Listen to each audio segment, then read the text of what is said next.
Okay, welcome everybody. I am going to call this special city council meeting to order and let the record show, you're good? Let the record show that the entire council, with the exception of Mr. Johnson and Mr. Harris, are present. We only have one item for discussion on this special meeting, DS 18-041, discuss protocol, and we're going to try to continue on our last discussion from our last workshop meeting. And we're going to start where we left off, right, Ms. Davis? So, Ms. Davis, you have the floor.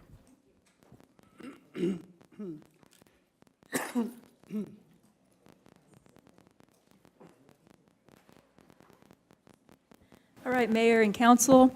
I think last week we left off at the beginning of Division 3.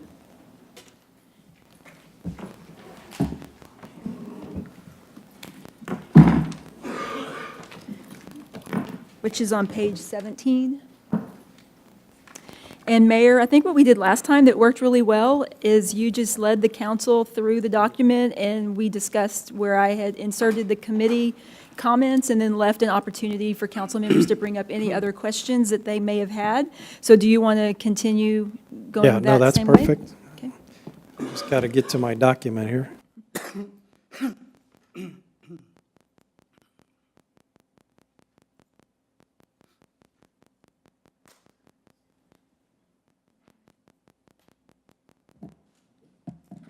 There aren't a lot of committee comments from here on through the end.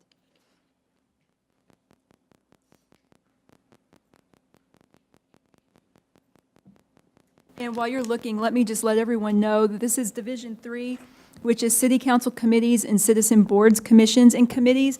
And you may remember last summer, I think it was, when council adopted a policy related to citizen appointments to committees. And that's really taking that policy and incorporating it into this document. And then we created a companion policy for appointing council members to council boards and committees. So they are both very similar, and it's virtually the policy that you all adopted last summer.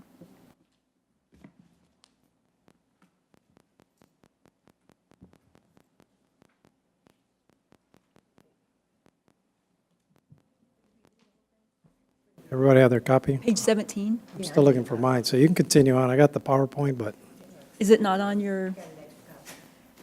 We didn't bring any extras, I but it have- is I up have it here, right here. and it's up here also. yeah, that'll work. Okay. Welcome, Mr. Harris. Hi, Councilman. Where was that on our city website? I forgot. City Council Committee, okay. Hey, Mr. Harris. Was it not attached to last week's Legistar? No, because I pulled the PowerPoint. I got the PowerPoint presentations. Okay, thank you. Actually,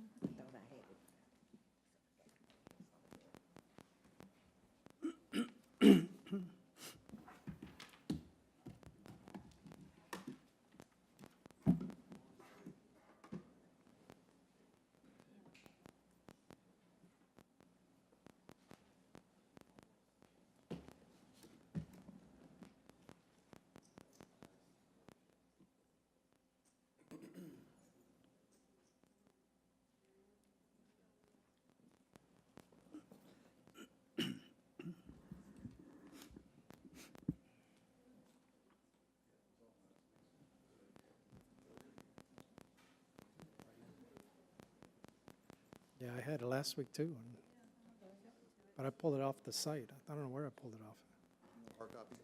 Yeah. I mean, I think I'll find it here eventually. So.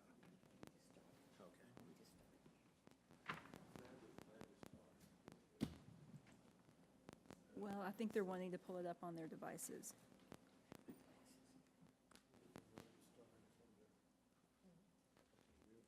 Yeah, I want the document.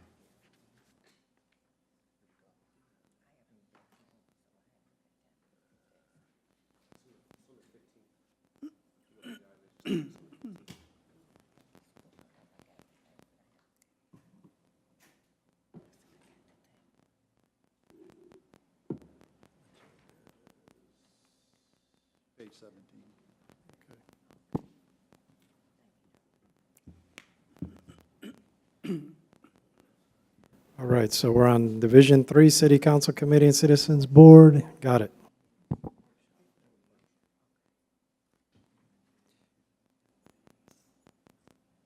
So everybody okay? We ready? Mr. Harris, you're good? Yeah. So any comments on page 17? Because my thing, I don't have any changes or anything there. So any comments or questions on that?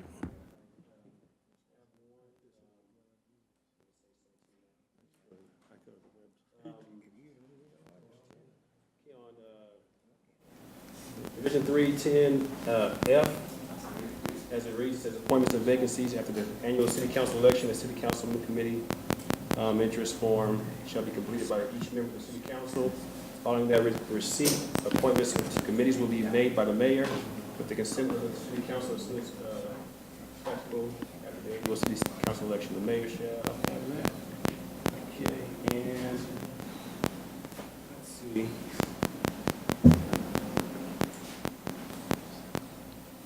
Okay, I believe that one was correct there. Okay. What I did, I actually went back and found my old notes, and I realized there's some stuff that we talked about Okay. already was not there. So you're good on that? All right, so moving on. Everybody okay, moving on to the next page? Page 18.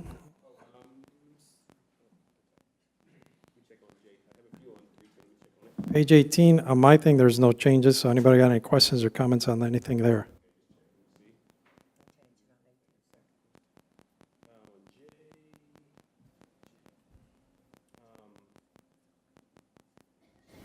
Okay, it says, notice of committee, all committee meetings shall be posted in accordance with the Texas Open Meetings Act. However, since committee membership is made up of less than a quorum, therefore, it's not a meeting subject to TOMA. A good faith mistake in the publication of the agenda will not require, batteries. What item, what number are you on? That is J, and what I have written down for J is. On page 18. Yeah, page 18, HI.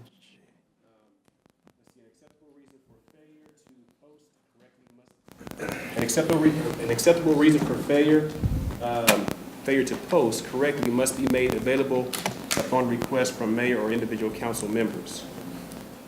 Okay, something like isn't posted for some reason, as it said, then an acceptable reason for that to be posted, with failure to be posted, should be made available just in case, like I said, for our understanding, as well as the knowledge and understanding, as well as we have to explain to citizens why something wasn't posted as well. So your thing is, yeah, because by law, we have to post it, but if we don't post it within time, we have to cancel meeting. Right, what this is saying, Mayor, is actually, if it's a committee meeting, most committee meetings are not actually required by law to be posted under the Open Meetings Act because they don't meet the definition of a meeting because it's less than a quorum and it's only in an advisory capacity. But we choose as a city to comply with the Open Meetings Act.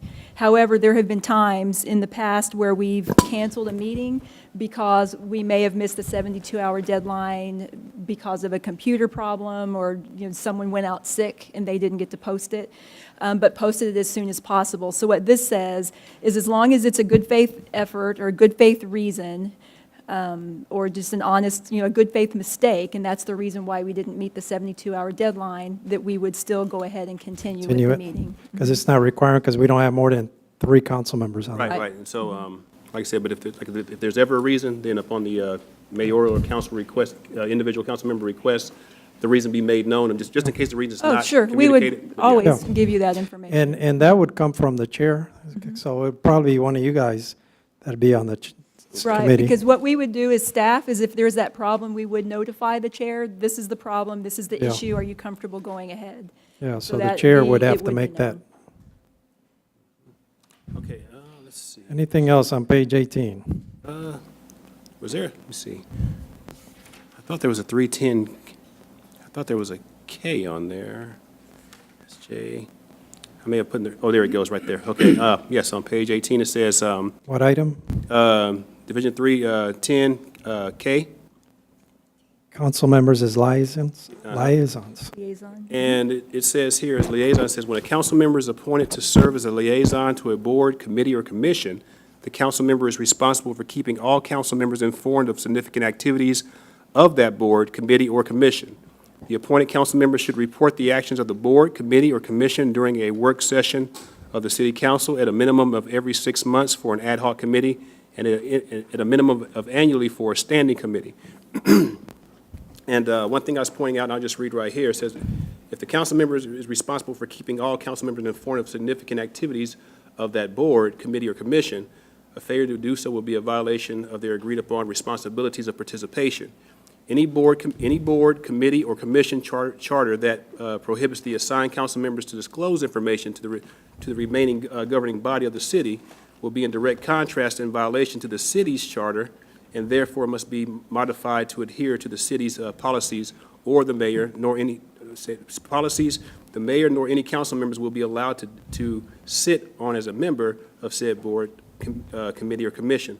So with that, what I'm saying is, even as this is in here, and even as even by the charter, it says that that we're supposed to be notified, briefed, and everything by council members regarding different committees, commissions, and boards, and so forth.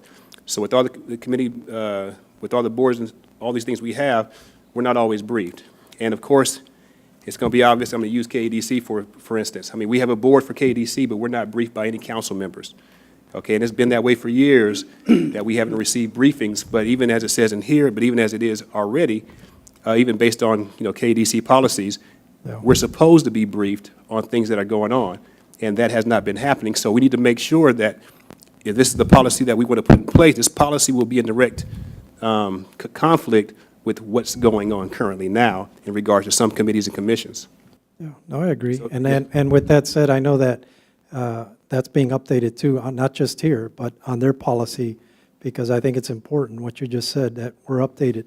And so that's going to be noted on their policy too, that they need to come in here and Well, yeah, brief because us. it's already on their policy. It's already in their policy. But I just want to make sure that, that even in the wording for this, or in the wording for it, or in the understanding of it, that this is how it has to work. There is no, quote unquote, I guess if you want to say, not sharing, keeping secrets, however people want to term it, there is no more of that. There's got to be something, even from individual council members, because even if the board members for a particular board don't do something, the council members are still held responsible for communicating activities to the council based on policy, based on procedures, even based on this one right here. Yep, Okay? I agree. All right, so that is that one. So I need to know, Mayor, is there something that I'm changing? Yeah, I don't know if he asked for any, he's just kind of informing, right? Explaining. Explaining a reminder, which is good. Yeah, just to make sure that that's understood in there. And it's in line with the KDC policies. And and that was pointed out at the last time. It was like, we need to make sure that. I guess, if we were to add something in there, I guess you could put in there to include, KDC, so-and-so, and et cetera. Just to kind of give a few specifics and then broaden it out at the end there. Just some examples, so we know, so nobody can ever come back and say, well, this is the reason we can't do it this way, but it will be against policy. But all standing committees, I think that includes KDC and everything. So I think it's in there. It's annually, every 6 months for an ad hoc committee, and at minimum of annually for all standing committees. I don't know what KDC, is it a ad hoc or is it I wouldn't think they would be either. Standing committees and ad hoc committees are committees that council creates. So they're neither one of them. It's a separate. That's a standalone. And Mayor, what this section is really getting at, because it's a little bit different, this is when council members are served as or appointed as a liaison. In the instance of KEDC, they're actually members, they're not really liaisons. And right now, we don't have any boards I can think of where we have council members who are liaisons. But we've done it before when we've had, the best example that comes to mind right away is a charter review committee, where it's a citizen review committee, but we had 2 council members who were appointed as liaisons, and they weren't voting members. They were there to provide information or advice or guidance to the committee. And so their job as the liaison would be to come back and report on that committee's activities to council. With that then, I'll just say this, that I'll say technically they are I guess you want to say liaisons, because according to the chamber president, the KDC president, based on making decisions, he said more than 3 times, we had city representatives there, we had members of the council there, so they said yes, so we can do what we want to do. But see, now that is acting as, technically, that's being a liaison between, us and them, because if you have council members making decisions for the city, okay, then that includes us as well. So even as they are of a separate board of sorts, a separate, entity or whatever, still, they are the liaison between the city and that board because they are assisting in making decisions. And so that includes us as well, or it should include us as well as the full council. And I'm not trying to go back and dig up old stuff. I'm just, speaking, like I said, just honestly, that even though, it could be semantic, if you will, but they are liaisons because they make decisions in lieu of, as representatives of the city, but yet, like I said, the full council doesn't know, but it's not communicated to the council, and it should be all across the board, whether it be a standing committee, an ad hoc committee, or even an outside committee. Can I make a suggestion? Yes. I think that your concern is really specifically to KEDC, and we do have a separate contract with KEDC, and I think that may be the best place to address your concerns, rather than in this broad policy, because even by what you're saying, KEDC is involved in making decisions. That kind of takes it out of the realm of being a liaison. Plus, with KEDC and these other committees, there's more than one member. And this is written, if a council member is appointed as a liaison, it's that person's responsibility just to let the council know. Well, in this case, you would have 3 members who you're saying are liaisons. Well, then whose responsibility is it to come back and report to council? That's really not the intent of this section as it's written, but, I understand your concerns with KEDC, and I think that the council does also, and we've talked about making changes with their contract, and I really think that's probably the best place to And that's address kind of why I pointed out, because that's something that we discussed and we did add to that, to their policy. I was going to ask now, should we include that in ours, or should it just be that, in lieu of the, if you want to say the lack of communication, should it just be that we just don't have anybody from the council on the board? Because, with any committee that we have, we get reports back, but if we get a committee where all of a sudden, even our own council members are prohibited from reporting back, do they need to be on there? Because that in a sense can be seen by a lot of people, and justifiably so, but that can be seen by a lot of people as conflict of interest. So should we minimize that by just saying, okay, nobody from the council should be on the KDC board? And if so, if we still think so, then I do think something has to be added somewhere in all this stuff, whether it be here, the charter, or whatever it may be, that we have to get reports from our fellow council members. Right. And I really think that the KEDC agreement is the place for that. And y'all will be talking about council member appointments very shortly, within the next couple of weeks. And I think that would be a good spot for you also to discuss whether, as a council, you think council members should be a member of the KEDC. But I think that's a very specific conversation that's probably better suited for a different topic than today. This is just more general, talking about all committees. I just wanted us to have some responsibility in it as well, not just push it all off on somebody else, but us have some responsibility and take ownership of it as well. Right, yeah, you have 2 chances when it comes time All right, to appoint let's get everybody else a chance. Mr. Rivera? I kind of agree with Mr. Harris. In a way, there's more than one committee out there that we should bring to the floor. And that's including K-Temple. Those separate committees that staying alone, that really affect our city, we should bring that information to the table. Because I don't know when was the last time we had a K-Temple briefing, and we attend those. So it's not only KADC I'm concerned also. I'm also concerned, I don't know where we're going to put them at, someplace, but I believe we need to look as a globe, every standing committee out there, that we take part of it and bring that information to the floor. Yeah. Mr. Menke? Yeah, I concur with Mr. Harris and Mr. Rivera. I think because of the fact that it's the whole point of council being on these committees is for information gathering, for essentially a report back to the council as a whole. So I think the language ought to be in there somewhere. I'm not sure where the appropriate. It's on the contract, and I think we need to just go back and, make sure that it's there, and the people that are on it, just, do quarterly, whatever updates are on there, Mrs. Fleming? We approve this today, and our policies and procedures are done. It's going to be too late to go back to their contract, isn't it? Unless we add No. to this right here. The important thing is on their contract. That's the thing, yeah. It's our policy. and Yeah, this is our protocol. Yeah, So it should be something added to this number, whatever number that is, that number. but this part, it has, I don't think, like Ms. Davis said, this part right here that we're covering has not to do with that part. If there is something, maybe there's a different place that we need to add this, right, Ms. Davis?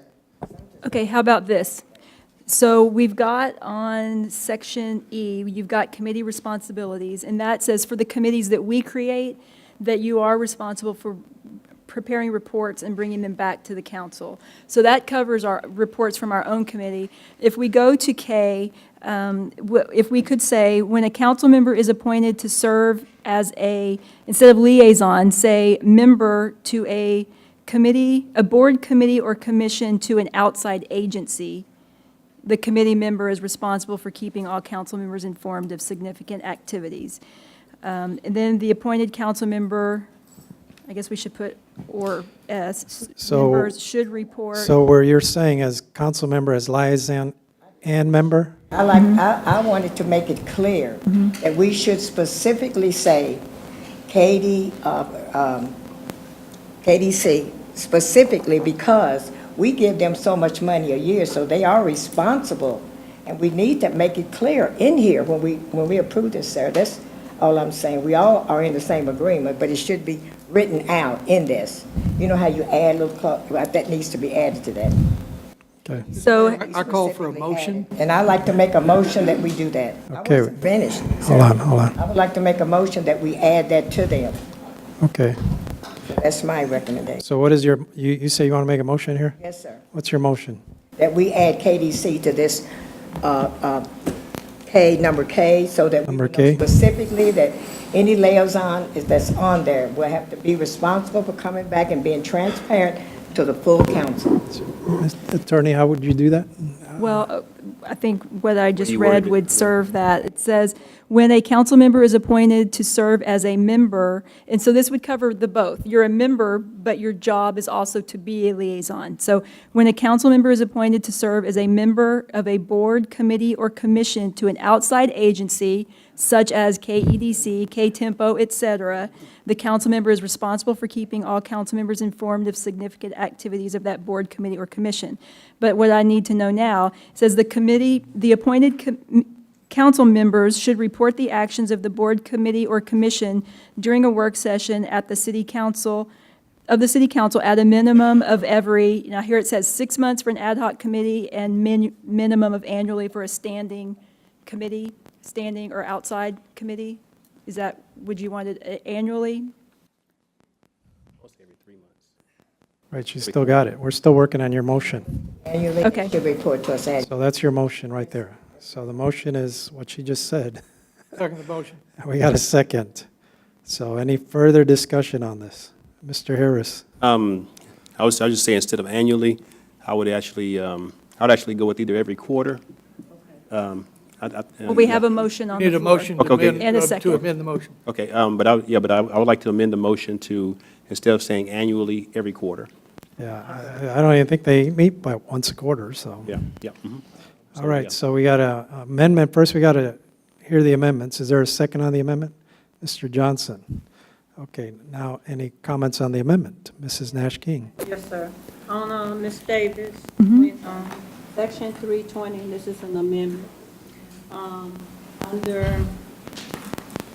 Under E,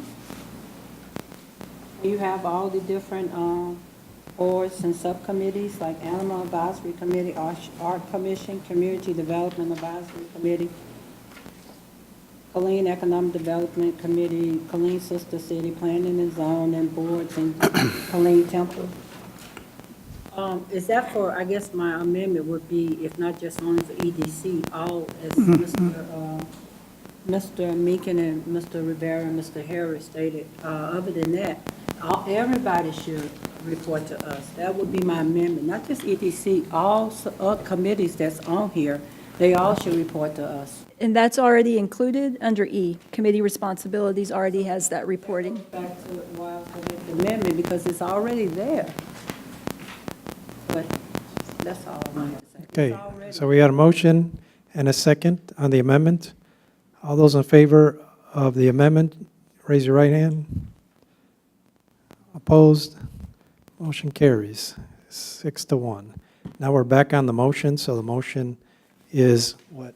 You want to read it again? Sure. So when a council member is appointed to serve as a member of a board, committee, or commission to an outside agency such as KEDC, KTEMPO, et cetera, the council member is responsible for keeping all council members informed of significant activities of that board, committee, or commission.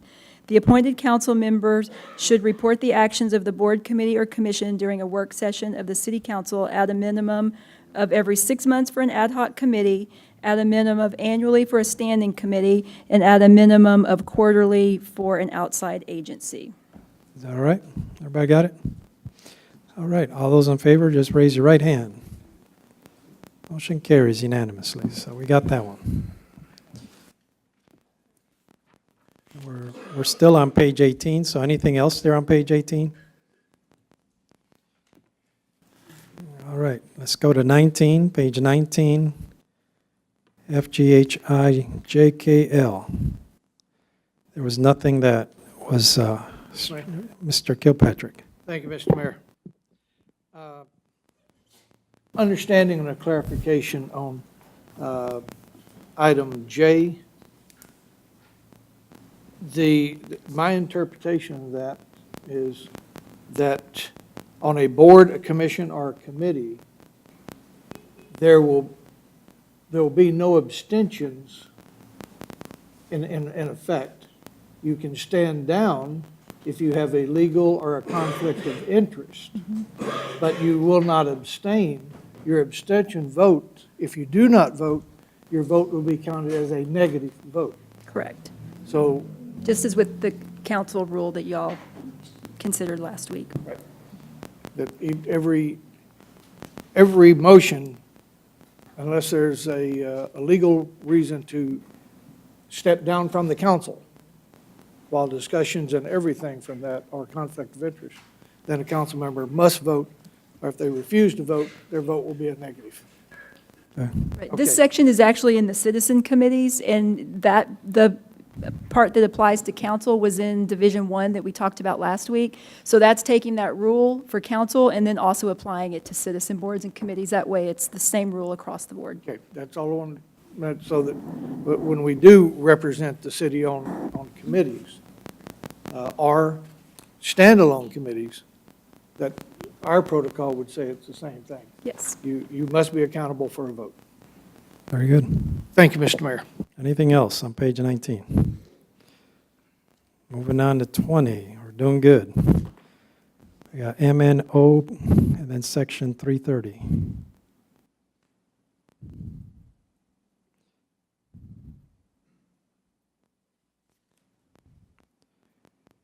Everybody good on that one? Moving on to 21, that's new section, Division 4, Council Directives and Executive Limitations. Public use of City Hall and other city facilities, I think that's easy. Policy to support of community events. Mayor, before we go, I would like to make a simple change to Section 4-10, given the reconstruction that's going on in City Hall, where we specify use of council chambers, first-floor meeting rooms in City Hall, and other city-owned meeting space. I'd like to remove first floor and just refer to meeting rooms in City Hall. So that will be a change that you'll see. So just scratch out the Scratch first out the floor. first floor, yes. You might have to take the elevator. And then the only change, there was a comment there, section 440, restrictions on representation of third party by former city employees. And the comment was a committee member questioned whether former council members should also be included in this restriction. So can you expand on that one? Sure. This is actually a section that the city manager requested be included, and this was based upon personal experience in one of his former cities, where there was a really big, contentious development, I guess, that was going on in the city. And there had been an assistant city manager who had worked in the city for quite a while, and the city was going one way, and then that assistant city manager left and then went to work for one of the consultants that was on the other side of the issue, and then he immediately came back as a private citizen, Lobbyist. representing the other side, and then swayed council to the other side, and ultimately to a really bad decision that's cost the city a lot of money. So a lot of cities do have this kind of cooling off period, revolving door policy, where they require, if you're in upper management, that you cannot come back and, represent third parties in front of council Lobbyist. for a certain period. So here, the question was, that should include committee, Should it also council include members. council members? Should and council I don't know members how you would also be- regulate that, because, How will you prevent something like that? yeah, because that's done by our federal government, and they can't prevent it. So Yeah. if we figure a way to do that, which I don't think we've ever had that problem anyway, so, Mr. Kilpatrick. Thank you, Mr. Mayor. As I see as it applies to department directors, assistant city manager, or city manager, I would also, if we go to that, then we need to put the city judge, city auditor, the city attorney, city secretary. Well, I think they would all fall under, yeah, former city employees, They're so, employees, but they have the same status as a department head, yeah, but they're not department heads. yeah. The city auditor is a one-person office. I would make a motion that we would apply those key offices at the same thing if we're going to do that to a department head. I second that motion. Can you name that list again? How would you, All former employees of the city who is employed as a department director, and then a city manager, comma, city manager, comma, city judge, comma, city auditor, comma, city attorney, comma, city secretary, or secretary, and then finish it out from there.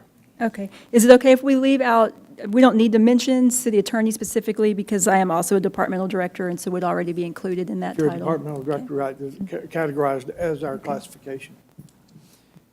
and And the city secretary, I'm sorry, is not a department director? Do you still want to leave that position in? If they're categorized as a department, city department, I'll amend it to take those out. Okay. Motion. So we would add city judge and city auditor? Okay. And keep in mind, this is our protocol, so, I mean, we can add it in there, which is all good, but ultimately, you can't hold them accountable for that, right? Well, you can tell them that they're not allowed to address council other than in a public hearing, but then it becomes a contractual issue, basically, with the city and that former I feel employee. uncomfortable with that. Yeah. All right, Mr. Harris. So if I remember correctly, I think our federal government did implement something like that, like a 5-year rule or something like that, or I know they're talking about it, or they implemented one of the two about once you leave Congress, you can't work, you can't go to work for a lobbying company for like 5 years or something like that. But I would say, as far as here, I would say now, if they tried to come back as a private citizen, like you said, if they didn't go work for a lobbying company, if you had knowledge of them working for a lobbying company, then of course, you would end up they would end up having to separate themselves from that lobbying company and say, I don't represent this or this anybody right here. They would just come and state their name and state whatever the normal stuff is and speak as a private citizen. Because now even, I think about the city councilman, I don't think any city councilman, I don't think any of us on average is going to go work for a lobbyist, I don't think. But either way, but once you become a private citizen, that's where, as we say, the lines are kind of blurred. But if you end up working for a group that will come lobby the city, that's when you take on that responsibility of falling under this particular protocol right here. When you decide to go ahead and do something like that, and Before I got, I'm sorry, Mr. I have Kilpatrick, did you make a motion? oh, yeah, sure. I'm sorry, Is second, there so we have a amendment to the second. motion? And that was a question to. Okay, so discussion now to open it up, so Yeah. who had a question? Anybody else? Yes, so. I got Mr. Rivera? I feel, let me see if I get this clear, because maybe I'm wrong the way I'm thinking this, okay? And maybe you can help me out before I vote. Is this city engineer, go works for, get out of the city, go work for ABC company. ABC company has a contract in the city. That city engineer just left the city. He's working for that company. We asking them that they cannot direct to the city council. Are we not interfere with free enterprise?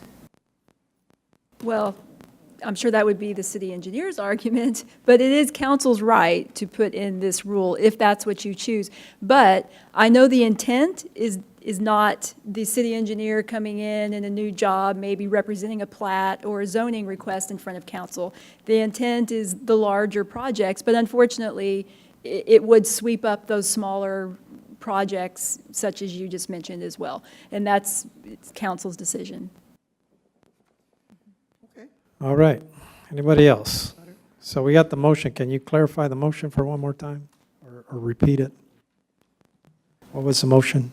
A former employee of the city who was employed as a department director, assistant city manager, or, common city manager, city judge, or city auditor may not make any communications or appearance before the city council before the second anniversary of the date of the former employee ceased to be employed by the city if the communication or appearance is made with the intent to influence the city council, not to provide knowledge, Okay. but influence, or is made in so vita.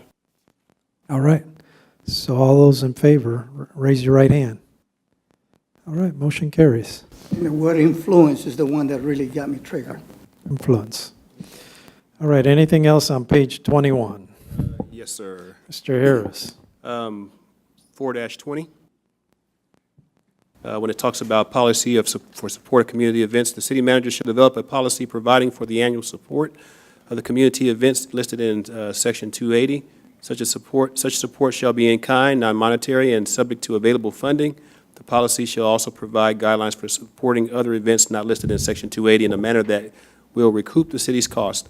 Now, that one right there, let's see. So I'm changing this up a little bit how I had it here. I got a phone call a few days ago, actually. I was traveling. I got a phone call a few days ago. It was a complaint about, I guess if you want to say, perceived unequitable treatment, if you will. Somebody was making comments about how, I guess on certain committees that have to do with the city, in regards to golf carts from Stone Tree, how they were told the golf carts could not be utilized outside of the golf course, and then they say they saw the golf carts being utilized this past Saturday. Nothing bad, but yeah, but they saw it being utilized this past Saturday, and they were just concerned about. They were told it couldn't be utilized outside of the golf course because of maintenance contract and some other type of issues or whatever. But yet it was used outside of the golf course this past Saturday. So one thing I want to say about this right here is that we have to make sure, and we could put something in there, however you word it. You're good at wording stuff, man. But however you word it, to make sure that everyone receives equitable, if you want to say, treatment and representation from the city in regards to things that they get. And if for some reason things can't be given to one organization but another organization, then explanations definitely need to be made as to why this happens this way and this happens that way. Is there a motion? Okay. I don't know, Mr. Rivera. Oh, just in case, that was my activity last Saturday. I'm going to give you, for those that wants it, where to rent golf carts, because the golf course do not own any golf cart, they rent it. And if you need a golf cart, you need to rent it, just in case. Okay, So but if we don't want to anyone- get into the golf course thing. Well, I do. I do, because that's my activity. You're getting personal now. And, We don't want to get personal. well, that's why, but he did get personal. Oh, no, I just said. But the idea behind this is, Still if concerns. everything in the city needs to be rented, and there's a point of contact, which is not even the city. So when you talk about those specific golf carts, if they're given to the police, that's something else. But if they're given to us, that's something else.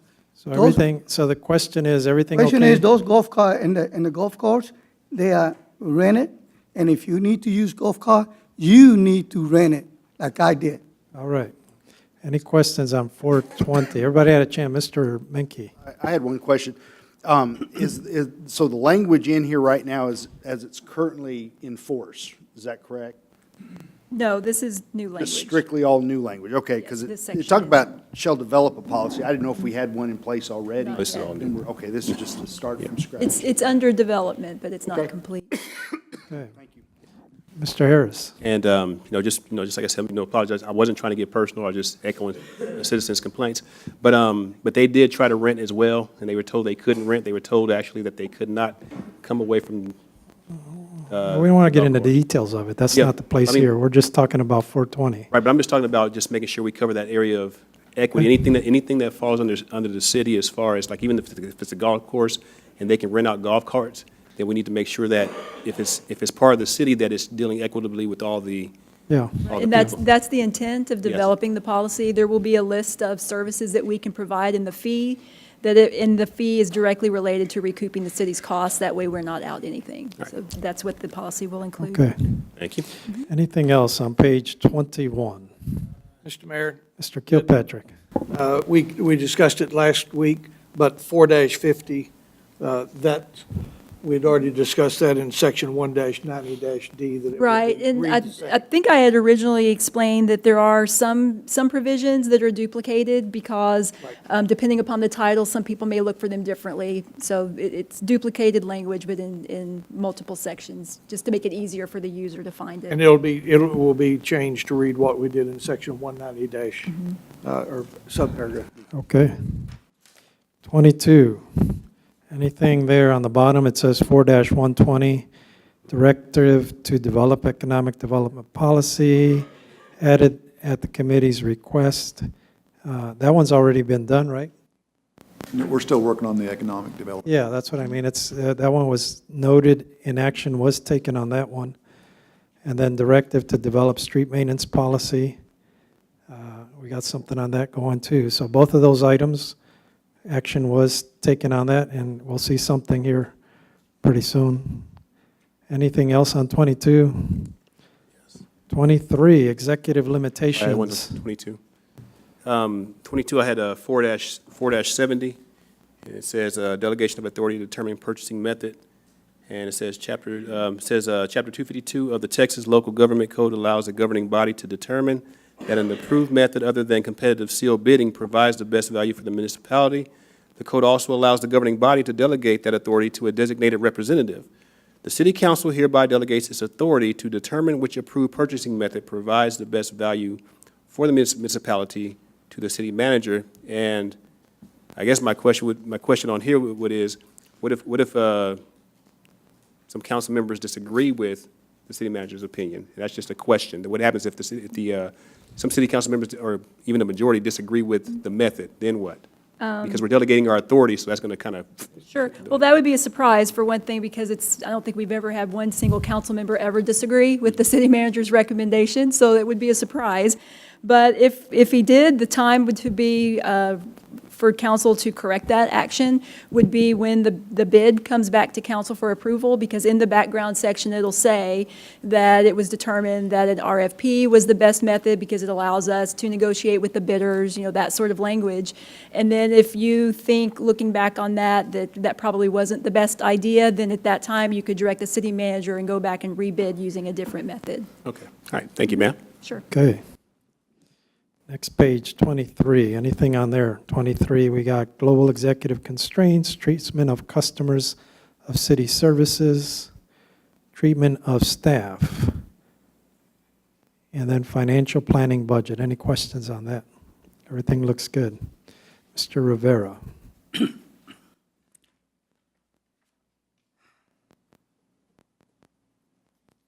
I tried to find out, was it out right now? I should have put a little period on it.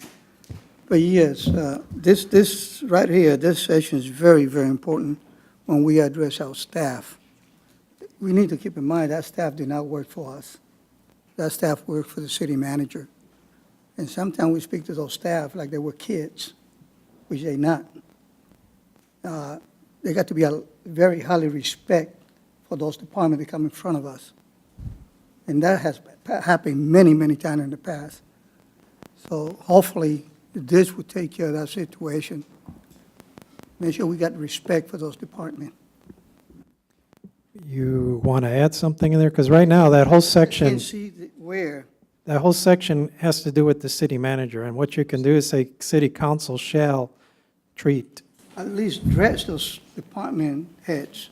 And I think that is contained back in Division 1. It's how council interacts with staff and citizens, how staff interacts with Yeah, council and because city council do citizens. not walk on water. Right, it was all included back in Division 1. This is specifically where you are directing the manager and to do certain broad tasks and then giving him his parameters in which to work. Okay. Anything else? Page 24. Yes, sir. Mr. Harris. 4-250, and that's going to be number 4. And it says, with respect to the actual ongoing financial condition and activities, the city manager may not cause or allow the development of fiscal jeopardy or a material deviation of actual expenditures from the city council's established priorities. And number 4 says, conduct inter-fund borrowing in amounts greater than restored to that, then restored within conduct inter-fund borrowing in amounts greater than can be restored within 120 days. And so I asked the question, is the city council notified before or when this occurs? Did you hear the question? Can you, I can say it again.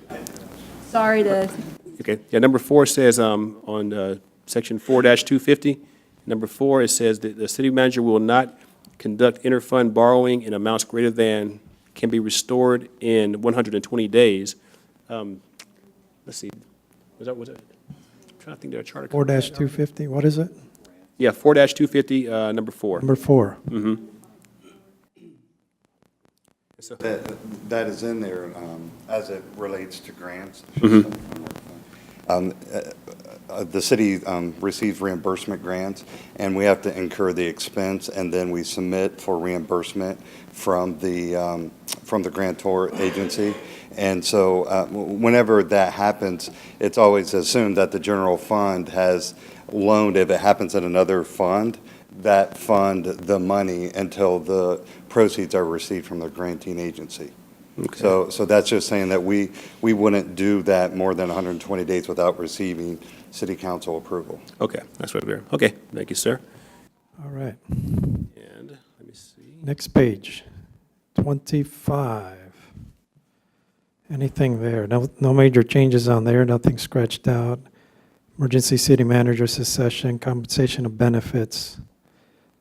Everybody good on that? 26, section 4-290, communication and support to the city council. Yes, sir. Mr. Harris. Let's see, let me see right there, it's, I think number 15 here, and it says, oh. Let's see, which one was I on there? Let's see, 290, yeah, 4290. Hold on a second here, I missed. You got it? Hold on a second, I'll try to come back to it, I got to try to interpret what I typed here. Yeah. I'll come back to it. Okay, next page, 26, communications. That's pretty easy stuff there.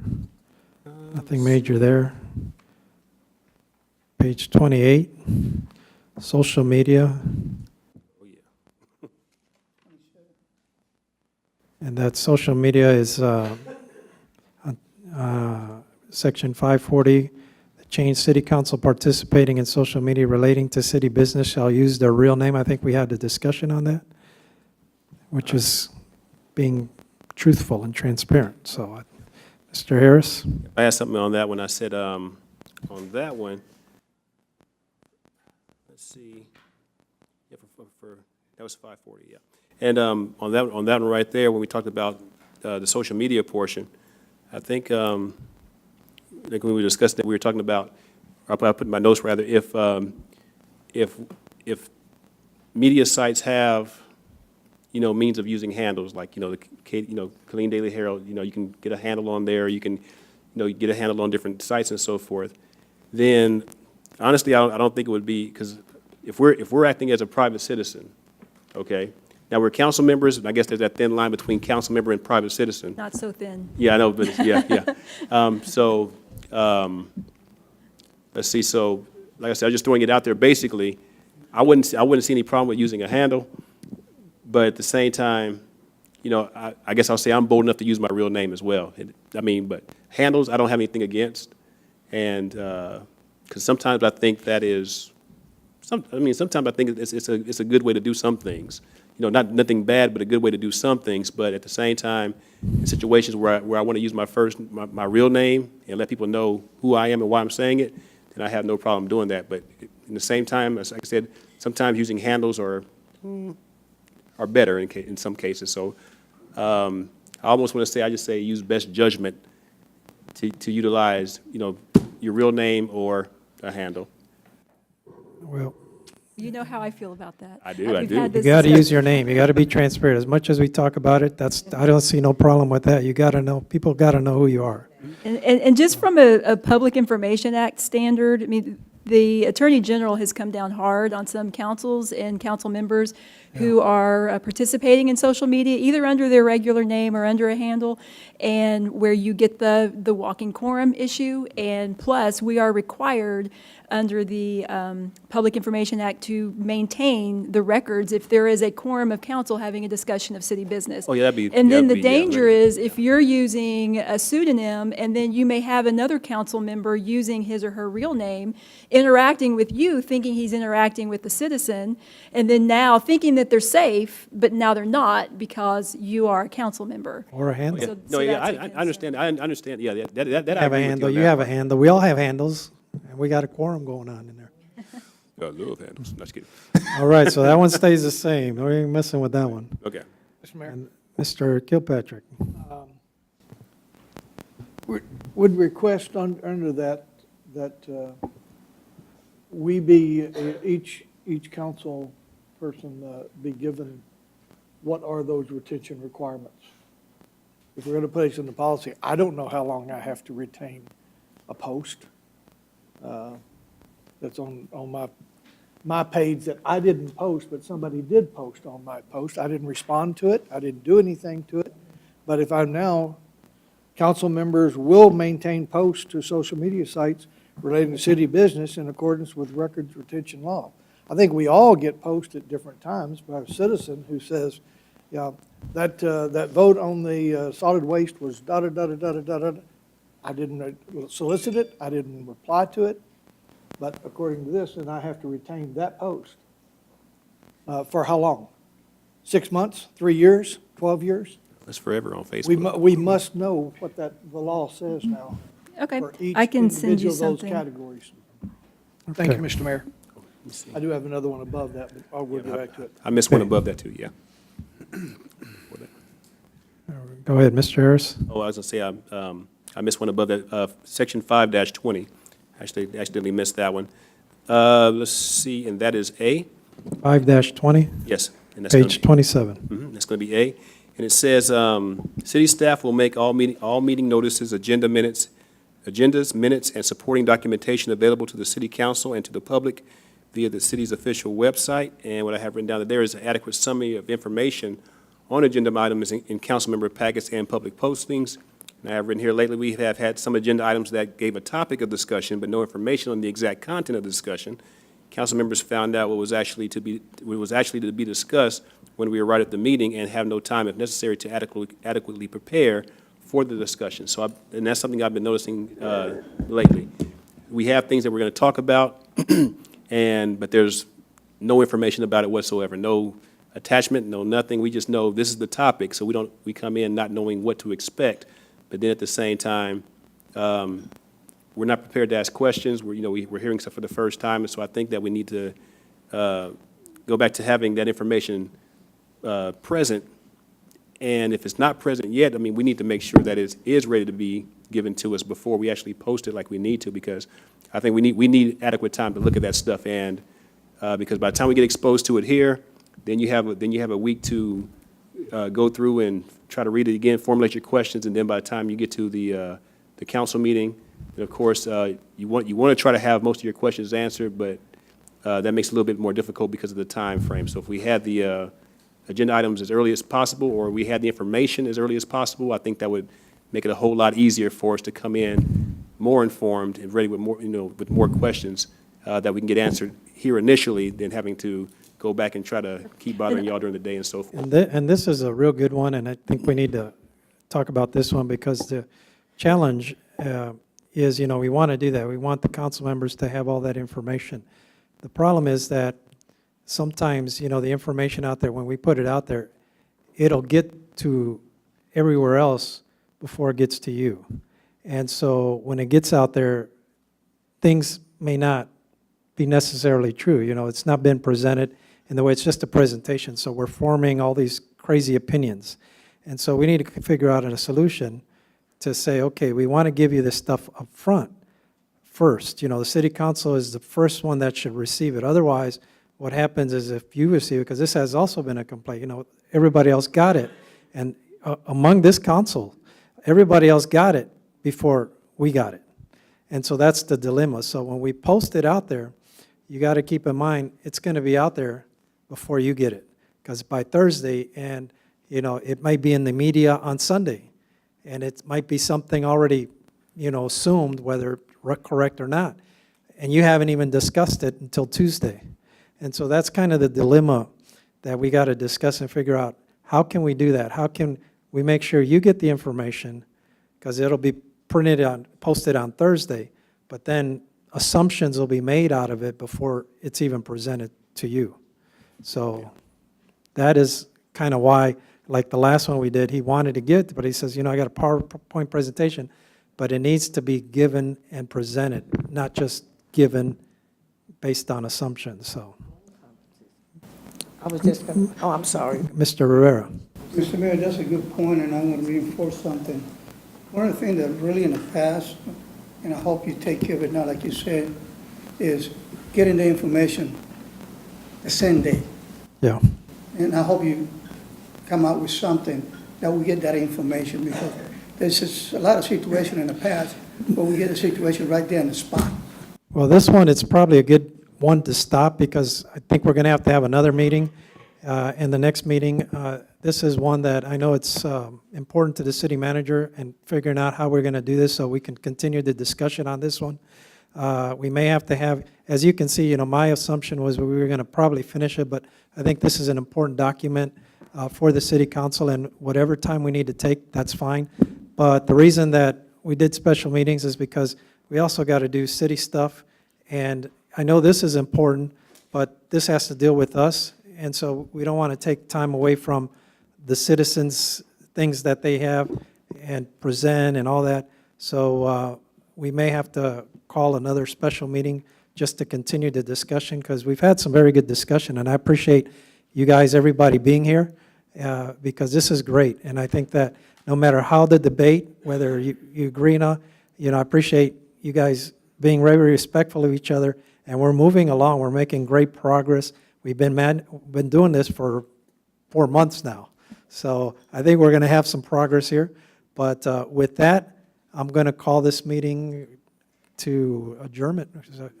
Motion to adjourn. Second, all those in adjournment say aye. Aye. All right. And you remember where we left off, Kathy? We stay right here, thank God. Yeah, we're staying right here.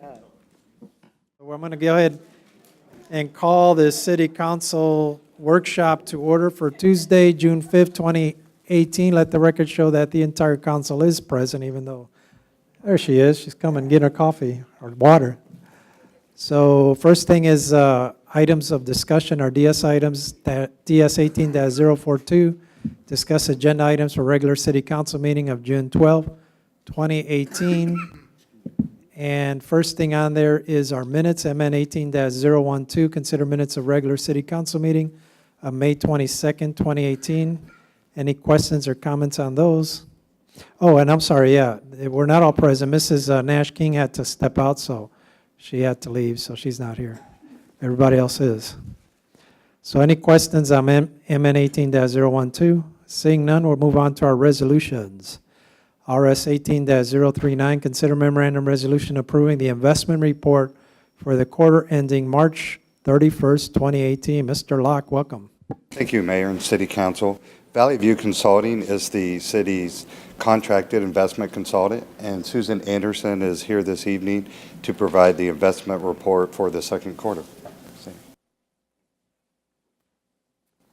Good evening, Mayor, Council, staff. Thank you so much. I'm Susan Anderson with Valley View Consulting, your investment advisor under contract. I'm here to present the results of the first quarter of the calendar year ending March 31st. It was a good quarter. Let me see if I can figure out the slides. If you look on page 1, the summary report shows that you ended March 31st with a little over 101 million. That's down just 1.5 million from where you were at the previous quarter end. And if you'll remember, we've had the conversation before that you bring in most of your revenues through property taxes once a year. So your December report is usually your highest value, and then you'll be spending it down as the year progresses. So you'll reach your lowest level in September, and then you'll replenish through your property taxes. The report shows that the current quarter average yield was 1.54. To put that in perspective, we had 1.35% as the rate that we ended last quarter, and 1 year ago it was at 84 basis points. So we've had a good turnaround in interest rates. We're seeing better and better as we go out. The Federal Open Markets Committee continues to raise the Fed funds rate. They meet next week. Again, we expect that they will also increase the rate next week. The market was putting the probability at about 96% as of this time last week. It's dropped to 84%, but that's still a high probability. There's some concerns on the horizon about the tariffs and NAFTA and how that will implicate job losses or raised prices and price some people out of the market for certain things. So that could be very detrimental to the economy should that happen. That then caused the market to be a little bit more concerned about whether or not the interest rates will be raised next week. We still believe that they will be. We had another good piece of news that if you look down on the summary page, your quarterly interest income was about $354.5 thousand. Compare that to last year, this same time, $180,000. So just about double of what you had last year. Year to date, this year is $607,000. Year to date, same time last year, was just right at $300,000. So again, double. Turning to page 2, we generally like to go over just a little bit of the economic indicators. I always focus your attention on the upper left-hand column side of the graphs. You'll see this kind of portrays where interest rates have gone. The red line shows where we were this time last year. You can see how much lower they are than right now. One of the big differences, though, is that that line is sloped upward. When you see an upward sloping line, that means that the implications for the economy are that it's getting healthy, things should be continuing to grow. Some of the concerns that we've had more recently, the green line is where we were 3 months ago. Rates are higher, but the line is a lot flatter. And you can see that that same thing is holding true in the March 31st chart. It's higher on the short end, but it's flat. If you look at the market outlook that I gave you that's hot off the presses, I just wrote that on Friday, it shows that on the back page you'll see the same graph, and you can see that the red line and the blue line are neck and neck. That's practically the same rate. That kind of is putting some downward pressure on interest rates, so we're watching that closely.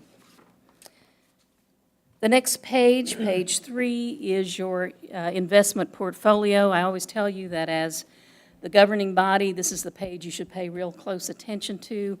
It shows what positions are in your account. Everything above that blank row is what you have in cash equivalents. You have a little bit more in cash than I would normally have, but we have it there because you're getting excellent rates in those particular products. You're getting better rates in those products than we can get in about a 3 to 6 month CD. So it makes sense, as particularly as short-term rates are going up, to keep that cash on hand in some of these money market accounts. To give you some perspective on how rates have changed, the Southside Bank account, as of this report, is a 164. It's currently a 191. Legacy is 157 on this report. It's 186 now. Green Bank is 143 at this report. It's 184 now. And Next Bank is 181. It's currently 195. All of those rates will ratchet up should the Fed change rates next week. They'll go up by 25 basis points. So you can see how good those rates are for keeping cash on hand. Everything else below the blank row are your positions. We'll kind of study those a little bit more in a subsequent slide. But all in, our investment strategy, we look at your cash flows, we look at your cash flow history, we talk to staff about it, and we allocate your maturities to meet those months when you need to have cash flowing in because you don't have normal natural revenues to pay for your obligations that month. This next graph is the page is graphs. Just to kind of, I think the one I'll focus on the most is that portfolio composition. The CDs and securities, that's where you're getting the highest rates. It's 65% of your portfolio now. It was 56% of your portfolio last quarter. The pools and money market accounts, again, that's the cash that's earning a very high rate of return, is at 22%. It was at 33%. So what we've done is we've moved some of those higher yielding or lower yielding cash amounts and we've put them into CDs during this quarter. The other graph at the bottom, the performance graph, you're lagging a little bit, and as I've explained, you will lag as rates ratchet up quickly because we allocate maturities out along the time continuum. Every time the Fed raises the interest rates, all those other lines jump up real quickly. And it takes us, it's like a big ship turning as opposed to a little speedboat. It takes us time to turn and move things higher faster than the natural market immediately. On page 5, this shows the sales and the purchases.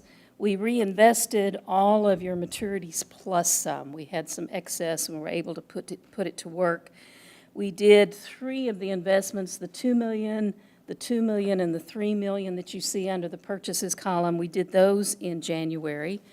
And then the $8 million we did in March. And you can just kind of look at the differences in the interest rates. If you compare the same maturity, the 1.5-year maturity, the $2 million that we did in January had a yield of 2%, I'm sorry. The one we did 2 months later had a 2.28, so 28 basis points higher. That's just what's going on in the market right now. And then finally, I'll turn your attention to page 7. This is the page that staff and I, the investment committee that met today, we spent a lot of time looking at your ladder.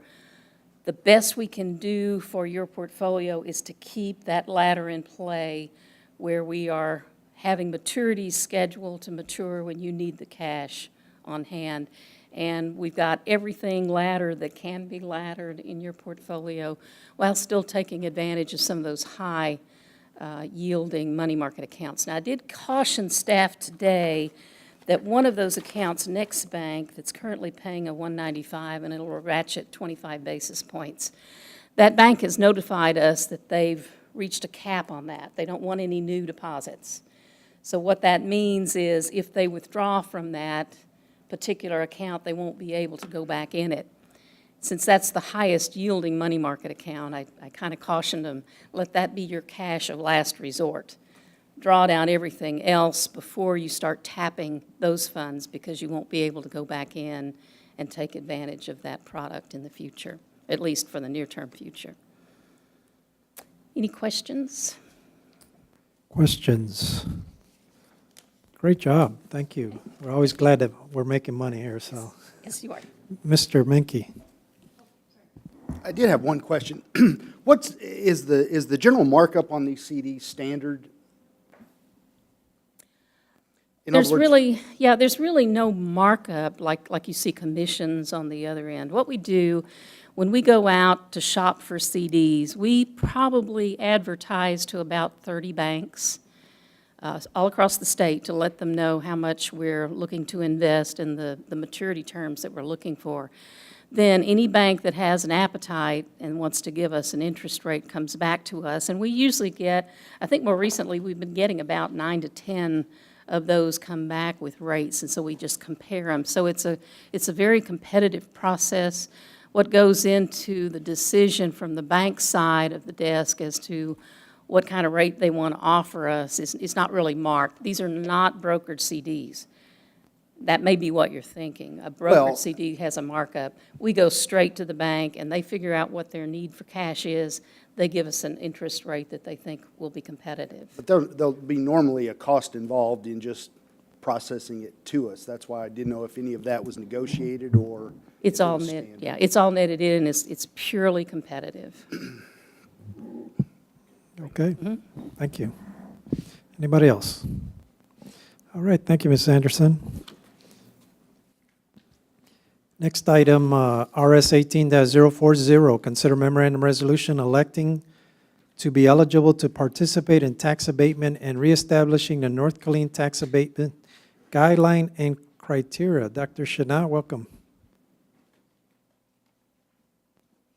And I keep forgetting to remind you, and I get these reminders on my text, right? To speak into the mic, because it's being recorded. So when you ask a question or something, just make sure you speak into the mic. Welcome. Good evening, Mayor, City Council.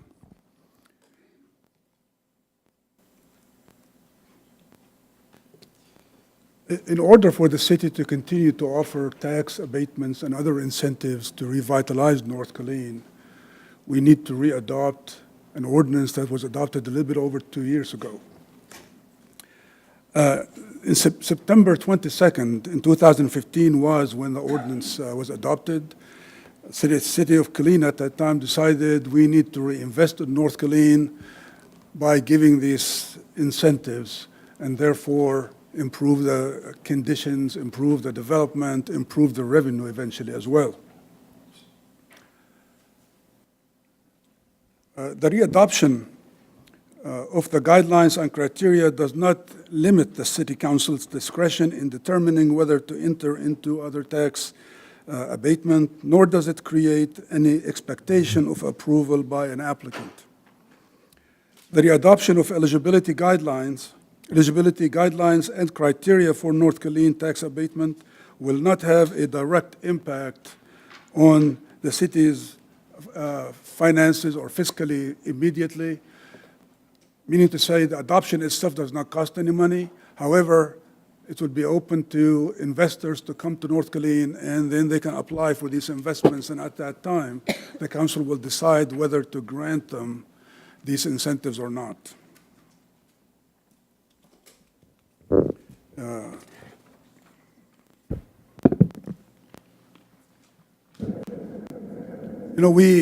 We have used this in the last couple of years. We've had several people take advantage of this, and, well, I take that back. The abatement, we've had only one person take advantage of tax abatement in the downtown, and that was a few years ago. I was referring to other incentives that the program gives, and that is fee waivers. That's another topic. Anyway, as far as the tax abatement is concerned, staff recommends that we re-adopt the ordinance as it is so we can continue to offer the incentives to revitalize North Killeen. We're not changing anything. We just want to re-adopt it because the Texas state tax law says such ordinance would be effective only for 2 years, and it has to be re-adopted. That's why we're here before you tonight. Okay, any questions? Mr. Rivera. As current as we stand right now, is there any funding for this type of project? This type of project does not require any upfront funding. What it is somebody, like today, after this item, if you were to approve this, there's an applicant who wishes to take advantage of tax abatements. What will happen is we will have an agreement drawn up with the applicant, and then any incentive that we give will be performance-based. If he does what he's supposed to, every year, he will get the incentive. If he doesn't get anything. Thank you, Mr. Shinak. I just want to bring that out because, we have discussed this in the past. Yes, sir. Just want to make it public. Thank you. Thank you. Yeah, and hopefully you'll change, we'll change and we'll see more activity and maybe more people taking advantage of this because downtown has always been important to the city council. And one of the developments recently was with the expansion of one of the companies that are out there. They hire about 200 and they're expanding and they're adding about 180 jobs. And one of the things that will allow companies to be out there is always foot traffic. The more foot traffic you have, the more, people will take advantage of their business because right now, sometimes when they put a business out there, they don't have enough foot traffic, then they won't take advantage of that. But allowing them to see that, hey, we have these tax abatements, plus we're going to provide more foot traffic, well, I think you'll see more people taking advantage of this, we hope, so. I can tell you on the fee waivers, we have already had over 3 million, and it's not a whole lot of money, but approximately $3.5 million invested in North Killeen. So people are using this to reinvest, Yeah. and it's a great start. We got to spend money to make money too. Okay, anybody? Mr. Harris? So I'll ask a few of them. I went back because I had the whole thing highlighted with the different questions, but they're gone now. So Okay. it's appeared. But let's see. The one I was going to look at was on the Section 3 abatement authorized. It says eligible facilities, commercial and multi-family units. How do we reach our decision on which ones would actually qualify between commercial and multifamily? And I'm sure there's how do we just choose those two amongst from the whole gamut of things we could have chosen? When this whole process began, the city council appointed 3 council members and 3 planning and zoning commission members to a committee to look into this. The committee met several times and came up with the ordinance that you have today. That was presented to the council, and the council decided that's what we want. They did not want to incentivize single-family residential at the time for tax abatement, especially. Now, we do provide fee waivers, however. Okay. Yeah, because I was curious because I was thinking if somebody wanted to renovate a home, Yeah, that's different. Yeah, That's- yeah, it is.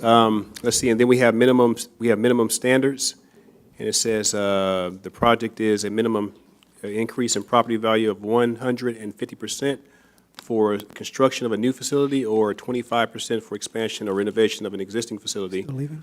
And let's see, with an overall new investment of at least $25,000 in flexible assets and a commercial project that will create or allow to be retained at least one job within the NKRA, which would not otherwise be created or retained.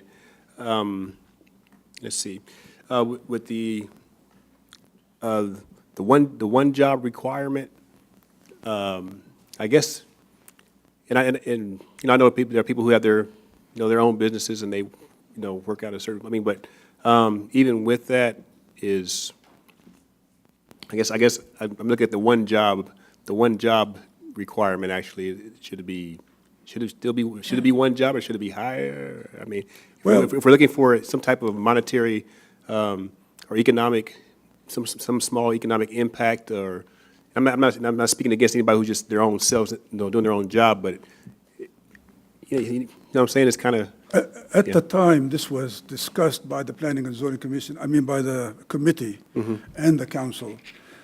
The intent here was to do everything we can to encourage the small investor, because we've got to start somewhere. Right, yes. And that's the kind of investors we have had utilize the program so far. Okay. We hope eventually somebody could come and want to revitalize a whole big block, for example. Okay. Or in downtown, even do something big. But as of today, that hasn't happened. So we were starting with something small because the committee at the time figured that that's how we need to start. Small investors in North Killeen to get the ball rolling. Okay. All right, but I'll go ahead and with staying from asking the rest of my questions. But like I said, but basically, I see where you're going with everything and so forth. So here's good. Thank you, Okay, sir. Mrs. Fleming? Yes, sir. Thank you, Mr. Mayor. I'm talking loud because someone said they could not hear back there, so I'm talking dead into the microphone. Dr. Chanel, I would like to say thank you very much, because I'm from North Killeen, and anything that you do in North Killeen is going to be a plus and a positive for everybody over there. So I would like to say thank you very much. And I do know a friend of mine that has taken advantage of this, and he's already bought a property and taken advantage of the tax abatement already. Thank you very much. Thank you, ma'am. We Thank you, appreciate your Mr. Mayor. support. Thank you. All right, anybody else? Mr. Johnson? Just a comment to address Councilman Harris's concern. I was on the Planning and Zoning Commission at that time. This is back in 2015. I was one of the original ones that proposed this concept. The concern that we had and we continue to have in North Killeen is that we were trying to fight crime and grime at the same time. And the two of the property types that we had the most problems with in North Killeen were commercial and multifamily. And this was a way to assist them to not only bring their properties up to code, to expand the tax base, but also give citizens in North Killeen that place they can call home with affordable quality housing. So this is a great program. I think it can use some more marketing, but I think we are on the right track, and so I plan on voting in favor of this next week. Thank you, sir. Okay, anybody else? All right, thank you, Dr. Shana. That was it, right? My pleasure, sir. All right. And council, I forgot to mention in the beginning, we had 2 closed sessions, and I know we got a crowd, so Kathy, how long do you think the closed sessions will take?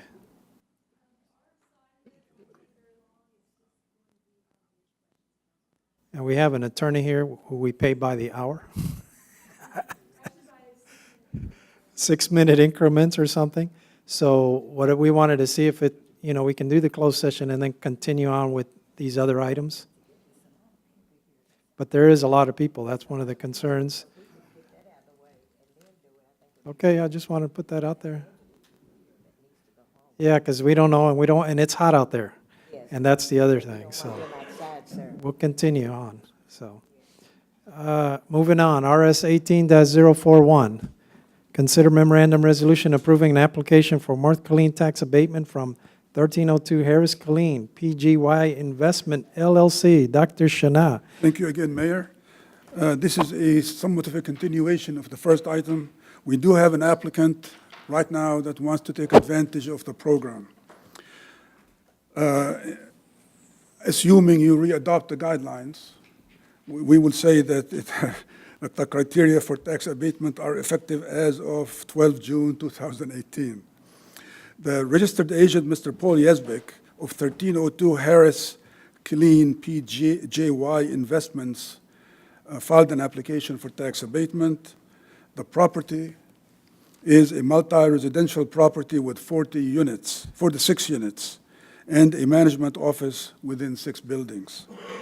Mr. Yesbeck has shown that he intends to invest $197,971 for property improvements. There are plans to add a pocket park and a community garden on the vacant 1-acre portion of the property. The project is anticipated to retain 2 full-time jobs and is expected to create 5 jobs during the fiscal year, the first year, directly related to the renovations.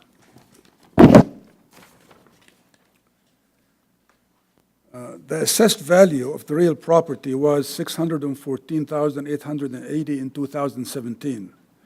Anticipated property value with the $197,971 renovation and installation of the pocket park and the community garden is estimated to increase the value of the property to $1,100,000. The total annual abatement based on that could potentially be $3,637.13 per year if he does accomplish what he says he will.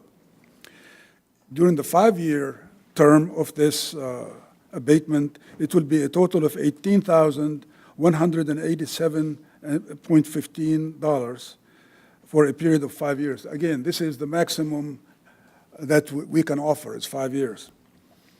We looked at the criteria when he submitted the application, and the established criteria for approval showed a possible score of 21. Is that, let me move to the second slide. Nope, we're still in the first. Slide. Assessed value. We looked at it and tried to see what kind of a score they will get to determine what they're eligible for. So we estimated, based on our calculations, that they scored 21, which is a fairly high score. At this point, 21 points can grant them 100% benefit of the tax abatement for a maximum length of 5 years. So based on that, and like the criteria, but let me tell you about those.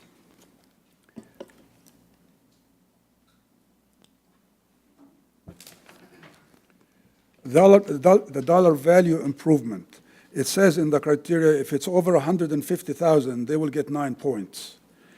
And for the number of jobs created, if it is 1 to 5 jobs, they will get 3 points. And for the positive impact on the community, we figured that it will be an exceptional positive impact. It will make a big difference in that neighborhood, and they will get the maximum points of 9 points. Add those together, and they get the 21.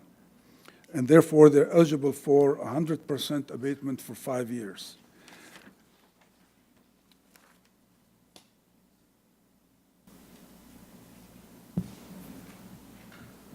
This is a picture of the apartment complex. This is a map of the North Killeen revitalization area, which is bounded by W.S. Young to the east, Fort Hood Street to the west, the North City limits to the north, and Hallmark and Terrace to the south. This is another picture.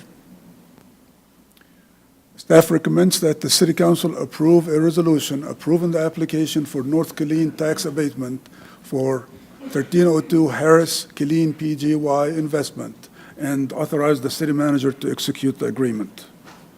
Are there any questions? Questions? This is not your property, Mr. Harris, is it? Harris? It's on my street. Yep. All right. Seeing no questions, thank you, Dr. Shana. Thank you, sir. Moving on to number 9, item number 9, RS 18-042, consider memorandum resolution authorizing the procurement of a motor grader for the street operation division. Mr. Locke, I had Mr. Olson here. But... Thank you again, Mayor and City Council.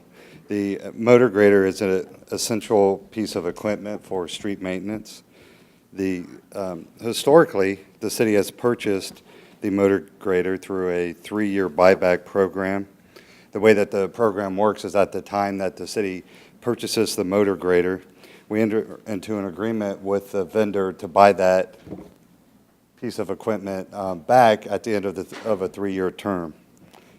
Those proceeds are used to purchase the next motor grader that the city purchases.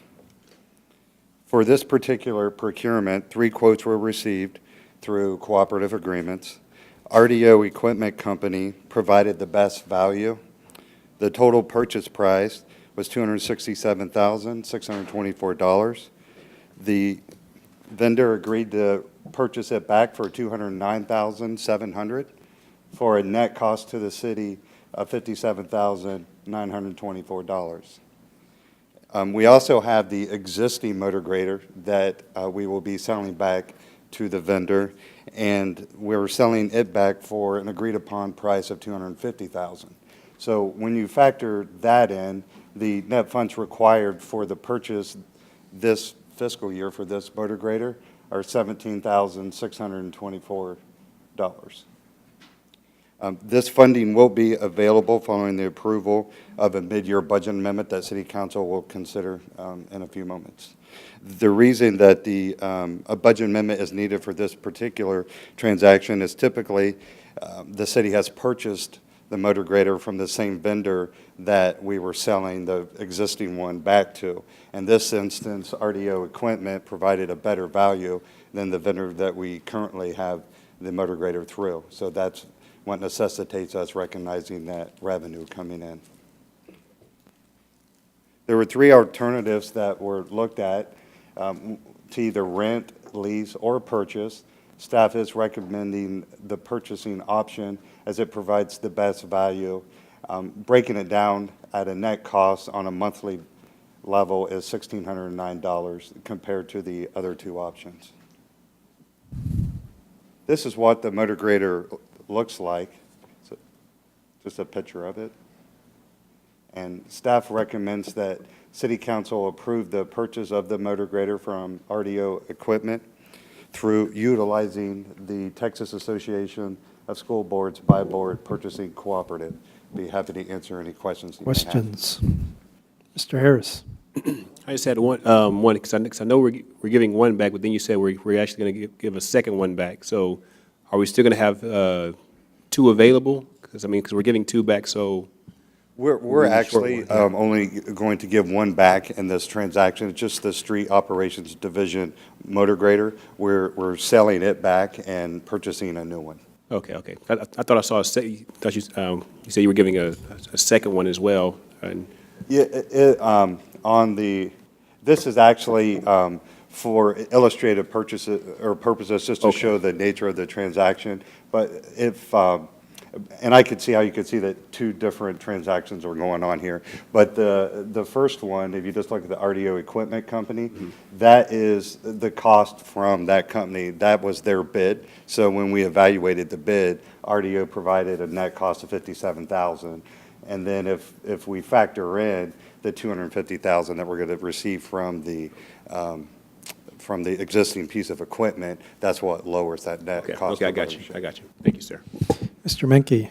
Yeah, Mr. Locke, I had a question.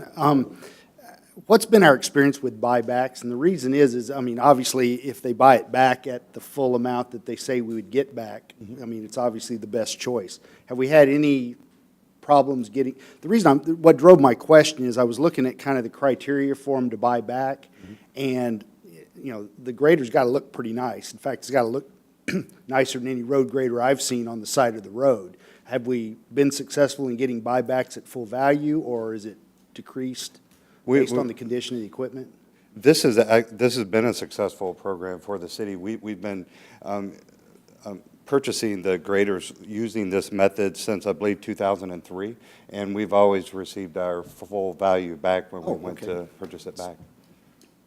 Awesome. Anybody else? All right. Thank you, Mr. Locke. Item number 10, RS 18-043, consider memorandum resolution to accept 2018-2019 Petco Foundation grant funds. Mrs. Young. Good evening, Council. Petco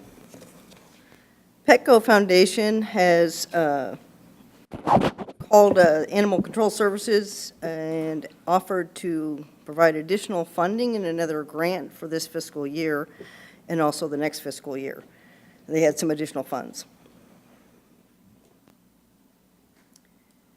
The funds were offered in terms of $80,000 for the current fiscal year with an additional $70,000 for next fiscal year. The yearly details are in your council memorandum. The plan for the funds is based on the needs of the Animal Control Services unit and the needs to assist customers with low-cost compliance once they adopt animals from the shelter. For the total amount of the funds, it'd be $45,000 for vet care and service vouchers. This is where they're going to be continuing to spay and neuter and provide shots to people who adopt animals. $40,000 for veterinary medicine and medical supplies. $10,000 for equipment such as kennels, cages, safety equipment. $25,000 for commercial washing machine, as the current residential machines are used the entire time they're open, and they wear out rather quickly. And then $20,000 for training for the staff. There are no matching funds required from the city to receive this grant. However, once approved, the Petco Foundation does require a future scheduling of a public presentation of the check and a press release. City staff recommends that the city manager or his designee be authorized to accept the foundation grant funding, which will be managed by Animal Services and the Finance Department. And this is one that there is a timeline, and I know we had the discussion with the animal shelter, so do we need a consensus from the council so that we can make sure that it's okay? Because it's important, they have to have, I think the deadline was this Friday. Yes, we So- contacted them. They said that was a common thing with council. They pick an arbitrary date, and then you start getting those automated emails, so, hey, you have to sign for this. And they said that's a common thing they've extended for us, so it's not an Okay. issue. Mr. Rivera. Hi, it's just a comment, Mr. Mayor. Can you please, Chief, pass down to Lieutenant McDaniel? Job well done. Thank you. Anybody else? Mr. Kilpatrick. Thank you, Mr. Mayor. I'd make a motion that Well, she said they extended it, so we're okay. Because originally, the deadline was going to be this Friday, and we were going to need like a consensus to move forward. But I think that, Well, Mr. Mayor, we still could do it, right? yeah, everybody okay? If we want to do that Yeah, do it. consensus, everybody consensus with it? That way they can apply, there's no matching funds or anything, but they want to get that application in. Let's get it over. And then, so you're okay, you got a consensus now, whether you need it or not. Just have one question. though. Mr. Harris? The only question was, once this money is, we receive this grant, and as far as the services that they're allocated for, how would the services be rendered? Will it be rendered on a first-come, first-served basis until the money runs out, or how's that going to happen? Yes, well, as far as purchasing equipment, they'll probably do that in a fairly timely fashion. Each year, they've allocated a certain amount of funds based on what's allowed to them. So like equipment, they'll probably go ahead and purchase pretty quickly. The services for the, like, say, customers that come in, that would be animals that are adopted out. You would get a voucher to get the free spaying or neutering or shots or whatever it was that you needed. But anything that we would be actually an item that you'd purchase would probably be done pretty quickly. Okay. So it only applies to the animals that are adopted out of the animal shelter, or can people bring them in, or? No, it's for the animals that are Animal adopted shelter, out. okay. The whole thing is they said they wanted it to be for health and welfare of the animals that reside in the shelter. Okay, good thing. Thank you, ma'am. Everybody else okay? All right, and Mr. Kilpatrick will be leaving us, so let the record You gonna note make that. the motion? You gonna make the motion? No, we don't. No, we just did a consensus, we're That's good. it? Yeah, Good. because we still got the extension, so in case we need it, so, thank you. Be safe, sir. All right, next item, RS 18-044, consider memorandum resolution authorizing the city manager to enter into a grant agreement with the Office of Governor Criminal Justice Division for the purpose of continuing a crisis assistant program. Mrs. Young. Good evening. The department is in the process of applying for a grant under the Victims of Crimes Act, or VOCA, through the Criminal Justice Division of the Office of the Governor. This will be the continuation of a program we've had previously through a similar grant, and this is our Victim Services Unit that has a crisis assistance program, and this will be for the coming fiscal year. This funding will allow the unit to assist victims of crime through professional counseling that will be paid for by the grant funds, and it also will allow for some training of the unit. Counseling is a services that employees cannot provide and is often requested by citizens. The department has a similar grant back in fiscal year 2017, and it was well received, serving the community with over 162 hours of counseling. The VOCA grant is a request for $15,000 plus a $3,750 matching. However, that matching will not be in cash, it will be in kind, for a total program amount of $18,750. The counseling services for crime victims will account for $13,000. Crime victim services training will account for $1,500, and $500 will be utilized for office supplies. The in-kind matching of the $3,750 will be accounted for via 200 volunteer hours. In fiscal year 17, back when we had our other grant, we did over 500 volunteer hours, which is how we did our in-kind then. The grant requires specific language, including the project name, a commitment to provide matching funds. In this case, our matching funds are in kind. The naming of the authorized official and verbiage that the city assures that in the event of loss or misuse of funds, all funds be returned to the Criminal Justice Division. Staff does recommend council approve the submission of the fiscal year 19 VOCA grant for the Killeen Crisis Assistance Program, authorize the city manager to sign the application to permit the police department to administer the duties of the grant under the oversight of the finance department.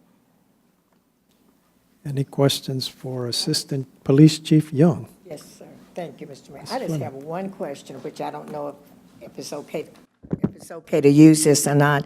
Under that Victims Crisis Program to be trained, does this include anyone that has been a victim of sex trafficking? It doesn't focus on sex trafficking, but it would be victims of crime. Oh, thank you. That's all I wanted to know. Thank you, Mr. Mayor. Thank you, Ms. Shan. And that would fall under crime, so. Anybody else? All right. Thank you, Chief. Public hearing, we're going to move on to public hearing, item number 12, PH 18-012A. Receive quarterly financial report. Mr. Locke, welcome back. Thank you once again, Mayor and City Council. The first part of this AB item is the mid-year financial review. So this will provide an overview of the city's operational performance through the second quarter that ended March 2018. First, just to explain the slide a little, the green is the revenues and the blue the expenditures. The solid color is the actual activity, and the stripes is the budget.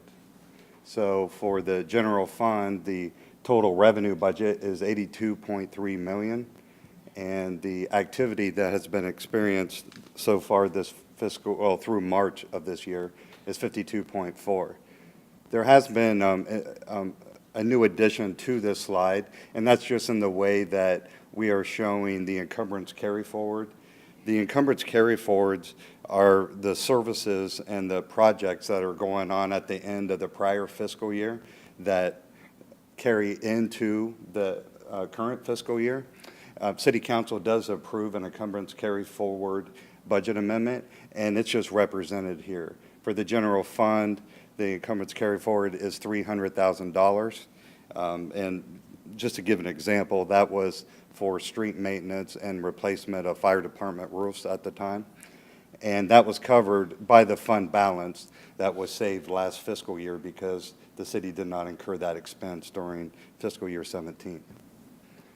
You'll also notice that there are black markers, and that's just as a general guide. Since this is 50% through the fiscal year, it's just that you would think we would be around 50% when you, not factoring in any of the seasonality of how we receive our revenue or incur our expenses.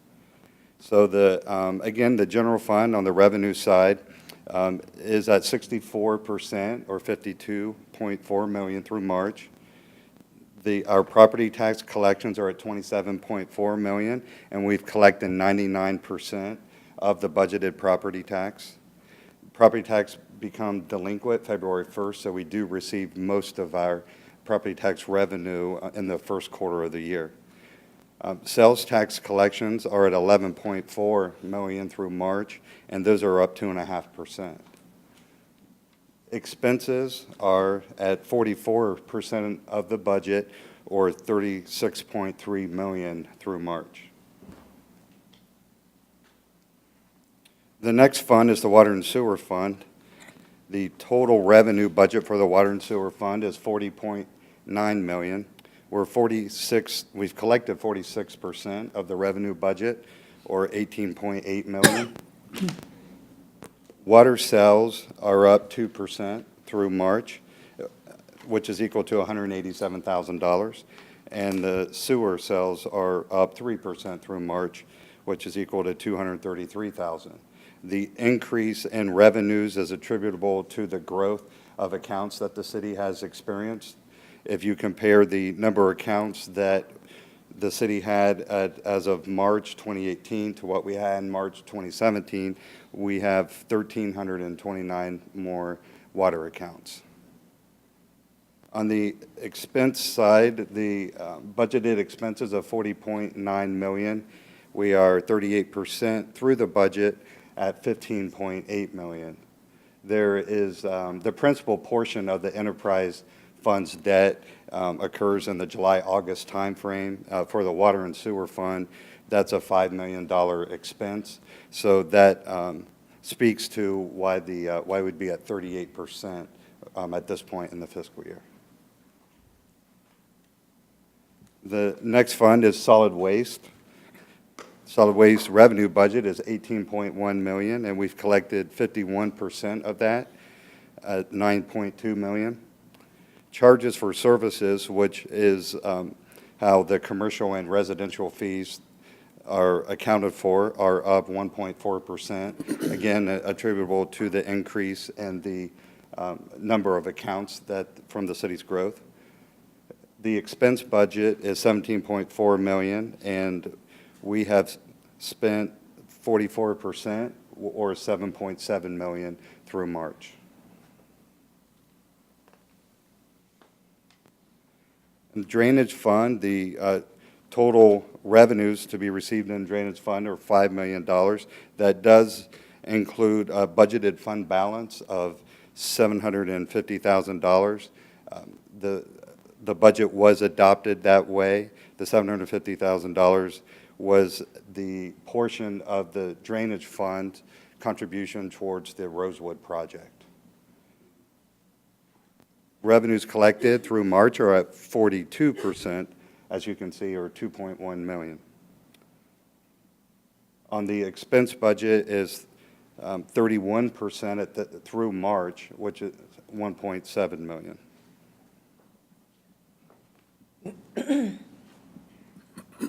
Our last major operating fund is aviation. Aviation's revenue budget is $3.2 million, and we've collected 50% of that through March at $1.6 million. The charges for services for aviation is up a little over 1% through March, and our enplanements are down just below 1% compared to this point in time last fiscal year. The expense budget is $3.2 million, and we've spent 39% of that at 1.4. So that would take us into the B item. All right. Any questions on the A item? We're moving on. PH 18-012B. Hold a public hearing and consider an ordinance amending the FY 2018 annual budget and plan of municipal services of the City of Killeen to adjust revenue and expenditure accounts in multiple operating special revenue, internal service, and capital improvement project funds. Mr. Locke, continue on. Thank you. The staff performs a mid-year review, and in that process, it's comprised of analyzing revenue and expenditure activity, comparing the budget to actual results, which is similar to the information that was just in the presentation that you just saw. We also forecast revenues and expenditures for the remainder of the fiscal year to identify where there may be required budget amendments. When it comes to budget amendments, the city manager is able to approve budget amendments between the accounts of the same department within the same fund, and City Council approves budget amendments between the accounts of different departments and to increase the overall budget of a fund. This slide shows a summary of the budget amendments. In the major operating fund, the general fund will increase a total of $285,000, and that will be covered by an increase in revenue. The water and sewer, drainage, and aviation funds will see no overall expenditure increase. What we're requesting there is to just move expenditure budget from one department to another department within the same fund. The overall budget for those funds will not be increased. And in the solid waste fund, there'll be an increase of $97,245 that'll be covered from fund balance. In the special revenue funds, there are multiple funds that make up this budget amendment, and the net effect will be increasing the budget by $618,317, and that will be covered by an increase of revenue as well as fund balance. And we'll get into a little bit more detail into how that breaks out. There's also internal service funds. There's two of them that'll be amended for an increase of $297,041. That'll be covered by a revenue increase. And the capital improvement project funds, there's multiple funds that'll be amended for a total of $138,545. That will also be covered by increased revenue and fund balance. Mr. Mayor? Questions? Mr. Harris? Just for clarity, when you were talking about certain funds being covered by increased revenue, is that increased revenue something that's already coming in, increased revenue, or increased revenue as far as new revenue from from a different source, or an increase in something, or? Exactly, the latter, sir. So this would be new revenue that would be coming in. So we're amending the revenue budget for the new revenue. Okay, so that'd be just an increase for general services or something like that? Yes, sir. Okay. Mr. Rivera? Going back to internal service funds, which of the two funds you talking about, two departments you talking about? It will be the fleet services and the information technology. And there's a slide a little later that breaks out that in a little more detail. Thank you, sir. You're welcome. Okay. Continue on. The first fund that we'll cover is the general fund, and we show the new revenues here. There's which was Mr. Harris's question, and that's $285,000, and that is comprised of the motor grader revenue that City Council just heard of, the $250,000. That is new revenue that's coming in, as well as the KISD election reimbursement. There's $35,000 that's not included in the budget. So in total, that's the $285,000 of new revenue. Below that are the expenditure adjustments. And the first three, you'll see parentheses around it, and those are just negative adjustments. So what that means is that we're requesting that these expense budgets get moved from these departments to other departments within the same fund. And the way that, to read this table is it has the department, for instance, the police department is the first listed, and then the type of account. If it says personnel, then it's coming from a salary account, which means that there's been a salary lag experienced within that department. Salary lag is experienced when positions are vacated and there's a gap in time before that position is replaced. That gap produces a lag in salary dollars that won't be spent on that particular position during the year. And so as you can see, the first three, we're moving the budgets from those departments. And on the second slide is the remainder of the departments that we're moving funds to. So that nets out to a net increase in expenditures of $285,000, which is covered by the $285,000 increase in revenues. Did you have were there any questions, or did you want me to move on? Any questions? Continue. Oh, Mr. Menke. I had one, Ms. Locke. So just so I understand the accounting terms then, so then on the police lag, I mean, is it really revenue, or is it just an expense we don't incur? This is an expense that we don't incur on the Okay, police. so. Yes, sir. Okay. Just want to make sure I'm not, when I think of revenue, I think of another. Yes, process, sir. And I tried to separate it so that the revenues is what we spoke of first. And then this, once we come down here, it's just expenditures. So to your point, it's not revenue. This is just an expense that we're not going to incur. Okay. I think you're good. Continue on. Okay. The next fund is the Water Sewer Fund. And the net impact in this fund is no expenditure increase. There's no increase in revenue either. We're simply asking to move a total of $23,000 from one department into another department. So there won't be a net increase in revenue there, or I'm sorry, in expense there. Okay. The same holds true in the drainage fund. There's $828 that is requested to be moved, and it's just between departments, so staff can't do it internally, so we're requesting that City Council move that. Okay. And the aviation fund, there's no impact to expenditures at all. When we did the carry forward budget amendment, staff carried forward the expense and not the corresponding revenue. So what this amendment does is recognizes that revenue. This is the AIP grant revenue for the master plan. The expense is already in the budget for the airport and not the revenue. So that's what this does. Okay. And the solid waste fund, the increase in expenses will be covered by fund balance in this instance. The solid waste fund has $520,000 of revenues budgeted over expense for the year. And so we're proposing just using the fund balance to cover the increase in expenses. The total increase is $97,245. And that entire amount will come from fund balance.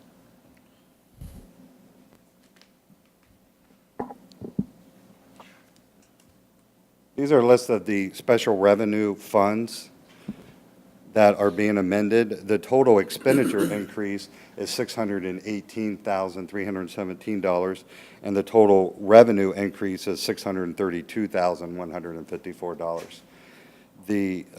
The police state seizure fund, the police federal seizure fund, and the hotel occupancy tax are using fund balance in this budget amendment, and the remainder of the items are using new revenue sources.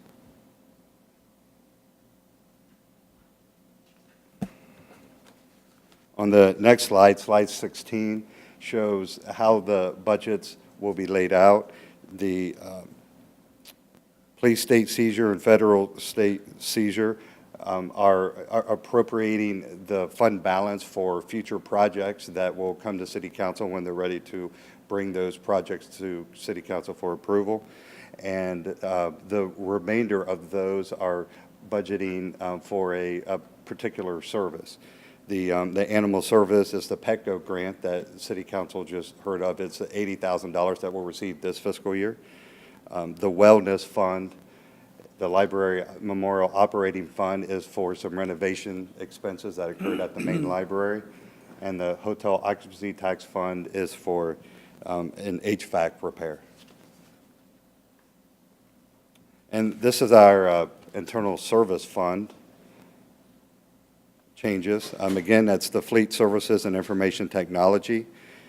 The revenues is the, I know you've seen this 2 times. The revenues in fleet services is the motor grader. And again, the general fund originally purchased the motor grader, so the revenue for the motor grader, the $250,000, will go into the general fund. And then that money gets transferred into the fleet services fund because now the way that the city is structured, all equipment is purchased through the fleet services fund. So that's why you're seeing that again. And again, there's some information technology, additional transfers being moved into information technology, and that's to cover an increase in software maintenance expenses. On the expenditure side, there is a mix of new budgeted expenditures, for instance, for the information technology, as well as the purchasing the new motor grader. You see the 267,625, and then we're also just asking to move $74,000 from the sanitary water sewer capital account to the utility collections, and that is to purchase needed vehicles for utility collections. And the last fund type are the capital improvement project funds. These, the first 3 items are increased revenue from transfers in. All 3 of these items are for HVAC repair. The last item of revenue is the Rosewood PTF. This will be fund balance. This is the remaining fund balance from the 190-2410 project. The remainder of that fund is to make some FAA mandated changes to the Skylark Field because of the road construction on Rosewood. FAA mandated some changes, so that $109,000 is being utilized to make those changes. Staff recommends that City Council approve the ordinance amending the budget, and I'd be happy to answer any questions you may have. Questions? Was that a question? No, that was about thumbs up. So I think you're good. Thank you, Mr. Locke. Item number 14, PH 18-013, hold a public hearing on the proposed FY 2018-2019 annual action plan describing use of funds and authorizing application for an allocation of community development block grants, CDBG, and home improvement partnership program funds. And this will be the first of two public hearings. Mrs. Hinkle, welcome. Yes.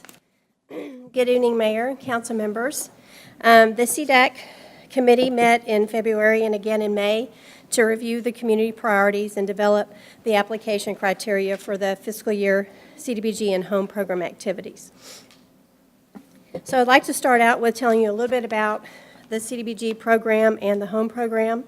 The CDBG program is a formula grant program that is received from the U.S. Department of Housing and Urban Development, and it has 3 national objectives. The first being that activity must benefit low and moderate income persons, or the activity must eliminate slum and blight, and then the activity can respond to a natural disaster.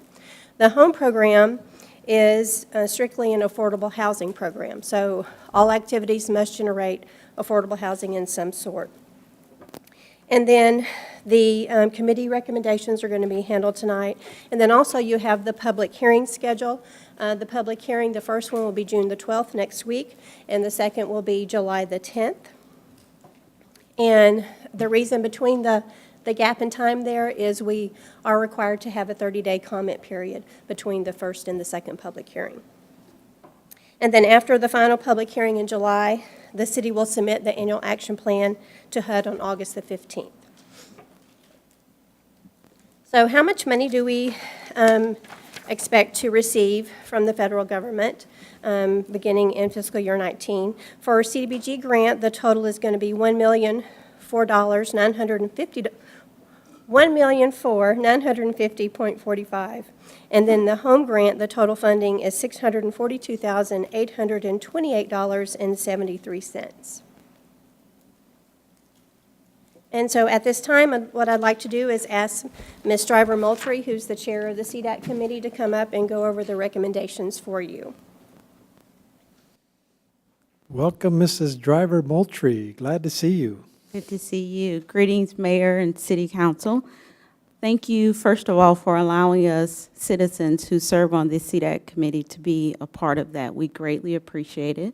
It's a humbling experience as well as a blessing. Though times can be tedious in allocating these funds, we always look to our Lord and Savior to give us guidance. Also want to take this opportunity to thank Ms. Hinkle and Ms. Cinda Hayward and Celeste. They really guide us through this process, and they are so adamant and eager to communicate with us as well as answer any questions that we have. So thank you, ladies, so very much. Community Development Block Grant, Public Service Funding Request.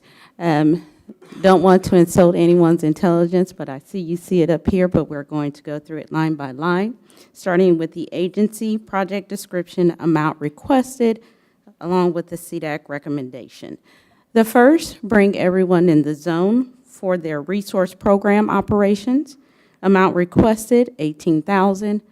Amount recommended, $12,070.60. The Heritage House of Central Texas, for their empowerment program, requested $10,000, recommended $5,000. Communities in School of Greater Central Texas, for the Connections program at Eastward Elementary, amount requested $21,000, amount recommended $21,000. Families in Crisis, Client Transportation Services, $5,000, recommended $2,500. Families in Crisis for their homeless shelter case manager, amount requested $28,504.08, recommended $20,000. Hill Country Community Action Association for their Killeen Elderly Meals Program, amount requested $9,490, same for the recommendation. Greater Killeen Free Clinic for their clinical program assistance, $27,000 requested, $27,000 recommended. City of Killeen Community Development for the Elderly Transportation Program, amount requested $50,000, also recommended by the CDAC. Any questions? Total amount requested, $168,994.08. CDAC recommended a total amount of $147,060.60.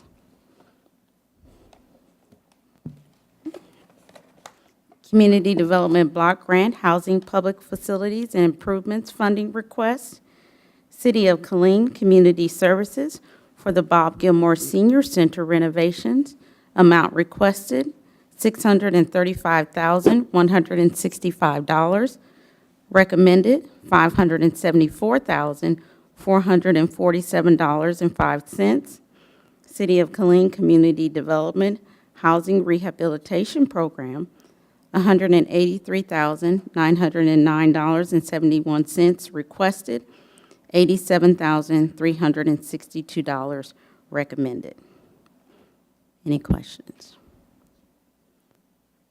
You're good. Community Development Block Grant Administration Funding Request, City of Killeen Community Development, CDBG Administration, amount requested, $196,080.80, same amount recommended. Any questions? Good job.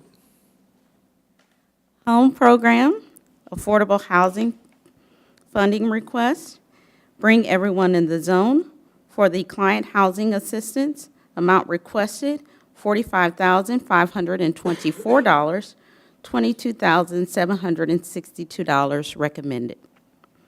Heritage House of Central Texas for the Housing Assistance for Empowerment Program, amount requested $25,000, $12,500 recommended by CDAC. Families in Crisis for their housing program, $211,221.12. Amount recommended, $175,000.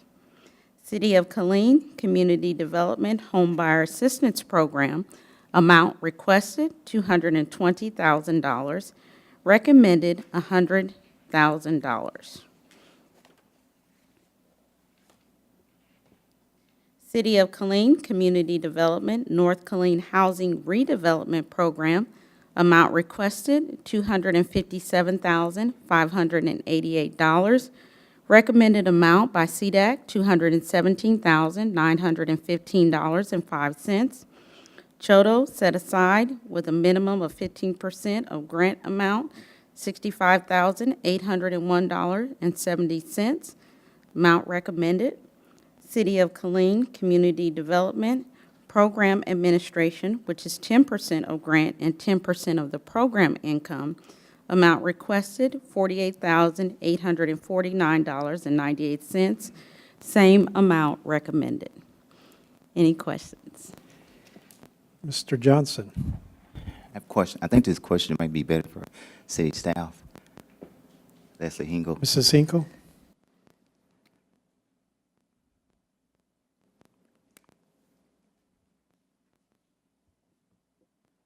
I'm not sure if you received a councilman inquiry from Judy. There was an applicant that asked some questions. I just want to read them off. There was just a few questions. There was an applicant that had concerns about the criteria, and they wanted to know if the criteria was set by CDBG funds. by HUD, TDHCA, city policy, or was it just city staff discretion? And then the applicant requested a copy of that criteria in black and white. And the concern the applicant had was that the process, although it's a good process, they feel that it sidelines startups and small nonprofits, and they don't have the opportunity to compete against nonprofits that have been around and that know the system. So with the federal and state guidelines that we have to follow when we award these funds, how can the city of Killeen better ensure that they have a fair and equal chance? We're pulling that information together for you, but I'll try to address it. The criteria is established by HUD by regulation, and as well as the CDAC committee, who reviews all the criteria before they go into their application cycle. So I think I answered the first question. Your second question was about their application and getting them all the information needed. On the application is very explicit instructions. We also highly recommend that all applicants attend technical workshops because the information is very, it's a lot of it. And we require a lot of information because these are federal funds, and I don't want to put any agency in the position of having to pay money back. So we do require a lot of information up front. How we can encourage more local nonprofits, and I think that is just to come out and attend those workshops and attend those community meetings so they'll have a better understanding of what the criteria and what the eligible activities are. Okay. Thank you for that. I do have another question. It's going to be, you know what, it's better suited for personal. That's fine. As soon as I get a chance, I'll stop by your office. I thought I saw Mr. Harris's hand up next. I was just looking at the administration amounts. Was the city the only one that asked for administrative amounts, or that it was all granted? I guess it was 20% of the grant amount is allowed for the CDBG administration of the grant. Okay. So since we're the only ones doing the program, okay. Yeah. Okay. Thank you, ma'am. Mr. Rivera. I just want to say thank you. This is one of the biggest committee that we have in our city, how to distribute this money. It is a very difficult decision you all have to go through, and sometimes it turns out to be a nightmare for you all together. So understanding the process, I want to say thank you so much for what you do and what your team does. Thank you again. Okay, just in closing, we do have the 30-day comment period, which will begin June the 11th and end on July 10th, which is after the second public hearing. The annual action plan will be due to HUD on August the 15th, and then funding is scheduled to be released sometime after October 1st, 2018. Yep. Answer any questions. And I just want to say that I'm glad that we were able to get funding this year because I know that it was on the table as mayor. I'm part of the mayor's conference, and this was like one of the #1 top priorities. My emails were flying through all the different cities and stuff, and I did submit a letter. It was only a drop in the bucket, but a combination of all the mayors in the city, I know, targeted the administration and all our senators and stuff like that.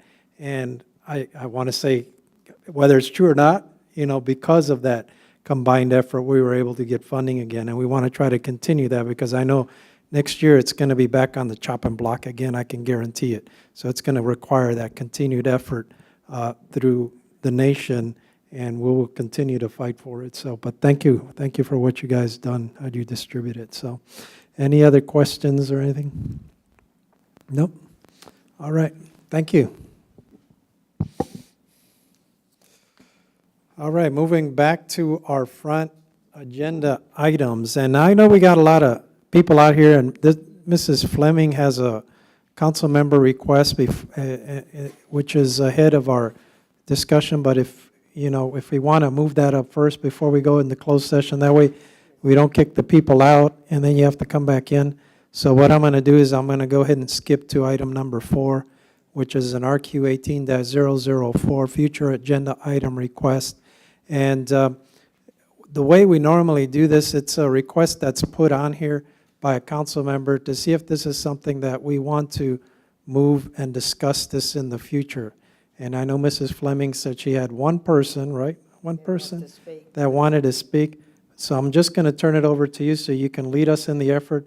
And with the permission of the council, since this is not a public hearing, it'll be up to the council whether they want to let that one person speak. But Mrs. Fleming, I'll just turn it over to you so you can start the discussion. Yes, thank you, Mr. Mayor. I have a citizen that wants to speak concerning the drainage and sewage. It was brought up at my advisory board meeting, and it's a great concern of some of the citizens out there that came tonight, and they're very much concerned. So if the council will allow 3 minutes, I would appreciate that for one citizen to speak. Council members? Everybody okay with that? Who's the citizen? Huggins? Mr. Huggins? Yes. If you'd come up here, Thank you. and we're going to give you about 3 minutes to present this item, and then if the council decides, it's something that we want to discuss, then we'll go ahead and put it on a future agenda item. Thank you very much. My name is Lee Huggins.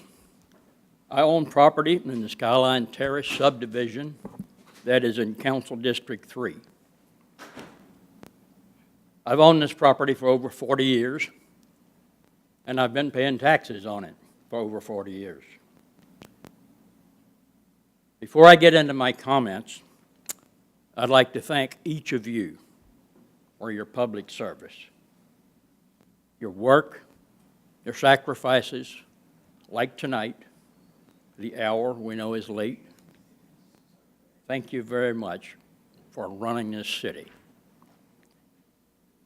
The problem I'm speaking to is responsibility for lateral sewer lines off of a main sewer line, the laterals that join private property such as mine. For years, I have had problems with the sewer lateral to my property. Years ago, I actually had that lateral unearthed and made a repair. Eventually, the problem returned. It was a bothersome problem, required roto-rooter on numerous occasions, and this past April, on the advice of my plumber, I had that same line unearthed again, thinking that the original repair was problematic a second time. Turned out not to be the case. In fact, the problem was not on my property at all. I had Mr. Rojas from your sewer water agency bring his camera out, and with that camera, he confirmed that the problem I was confronting was actually under the public road in the city domain. But he also carried with him a notice to me about why I was responsible for that. I am now passing out to council, city manager, mayor. You got about 30 seconds, sir. We'll pass those, Mr. Huggins. Keep talking. Yeah, keep talking. We'll get it Okay, here. because your 3 minutes is You got about 30 seconds. 30 seconds. We'll do this. Mr. Mayor, can I? This letter can you give me another explains minute? that the city, for some time, I would like to give him another minute. has refused to accept responsibility for repairs in the public domain, even though we pay taxes to the city to administer those funds. I totally reject this provision. I'm not even sure it's legal, but they quoted a couple of case laws to me. I would present that to you for your review, reconsideration, in the hopes that you do, because I think it's a disservice to the citizens who run into these problems after years of paying taxes. Thank you all. All right, thank you. And what we can do is, if the council wishes, just get an update from staff on this, see what the situation is, put it on a future workshop item for an update on it, now that, is that the consensus or? I would like to make a motion that we move this forward for more discussion and put it on Okay. the agenda. Second. Have Mr. David Olson work with us on this? Yeah. To try to change. So we got a motion and a second. All those in favor, just say aye. Aye. Okay, so if staff can put that on a future item here in the near future and put it on and give us an update on this, then we can discuss it. And all those that are here on this, I'm sure Mrs. Fleming will keep you updated, but it will be on the agenda so you can be aware of when we're going to have the discussion on it so you can be present on it. So, all right. And with that, we are going to move into our next two items, which are both, closed sessions. So if you're not part of the next two items, then you have to vacate, please. So at this time, Section 55, 1.071, litigation update. The City Council will discuss, pursuant to the Texas Open Meeting Law, I always forget to do this before I make that, VTCA Government Code 5551.01. The mayor now calls a closed meeting of the City Council on the 5th day of June 2018 at 6:29 p.m. under the following authorities, Section 5551.071, litigation update. The City Council will discuss potential litigation to cover underpayment of cable franchise fees. Public discussion of this matter will not be in the best interest of the city. And Section B, Section 551.071, litigation update. The City Council will discuss McLean Construction, Inc. versus the City of Killeen. Public discussion of this matter will not be in the best interest of the city. 6:29. So we're going to take a 10-minute break. Let's do 10 minutes. I should do 5 minutes because it'll be 10. So 5-minute break. I'll see you in 10. All right, council has completed its closed meetings on June 5th at 7:30 p.m. And so we're back open, so motion by Mr. Rivera, second by Mr. Bentley to adjourn. All those in favor of adjourning, say aye. Good night.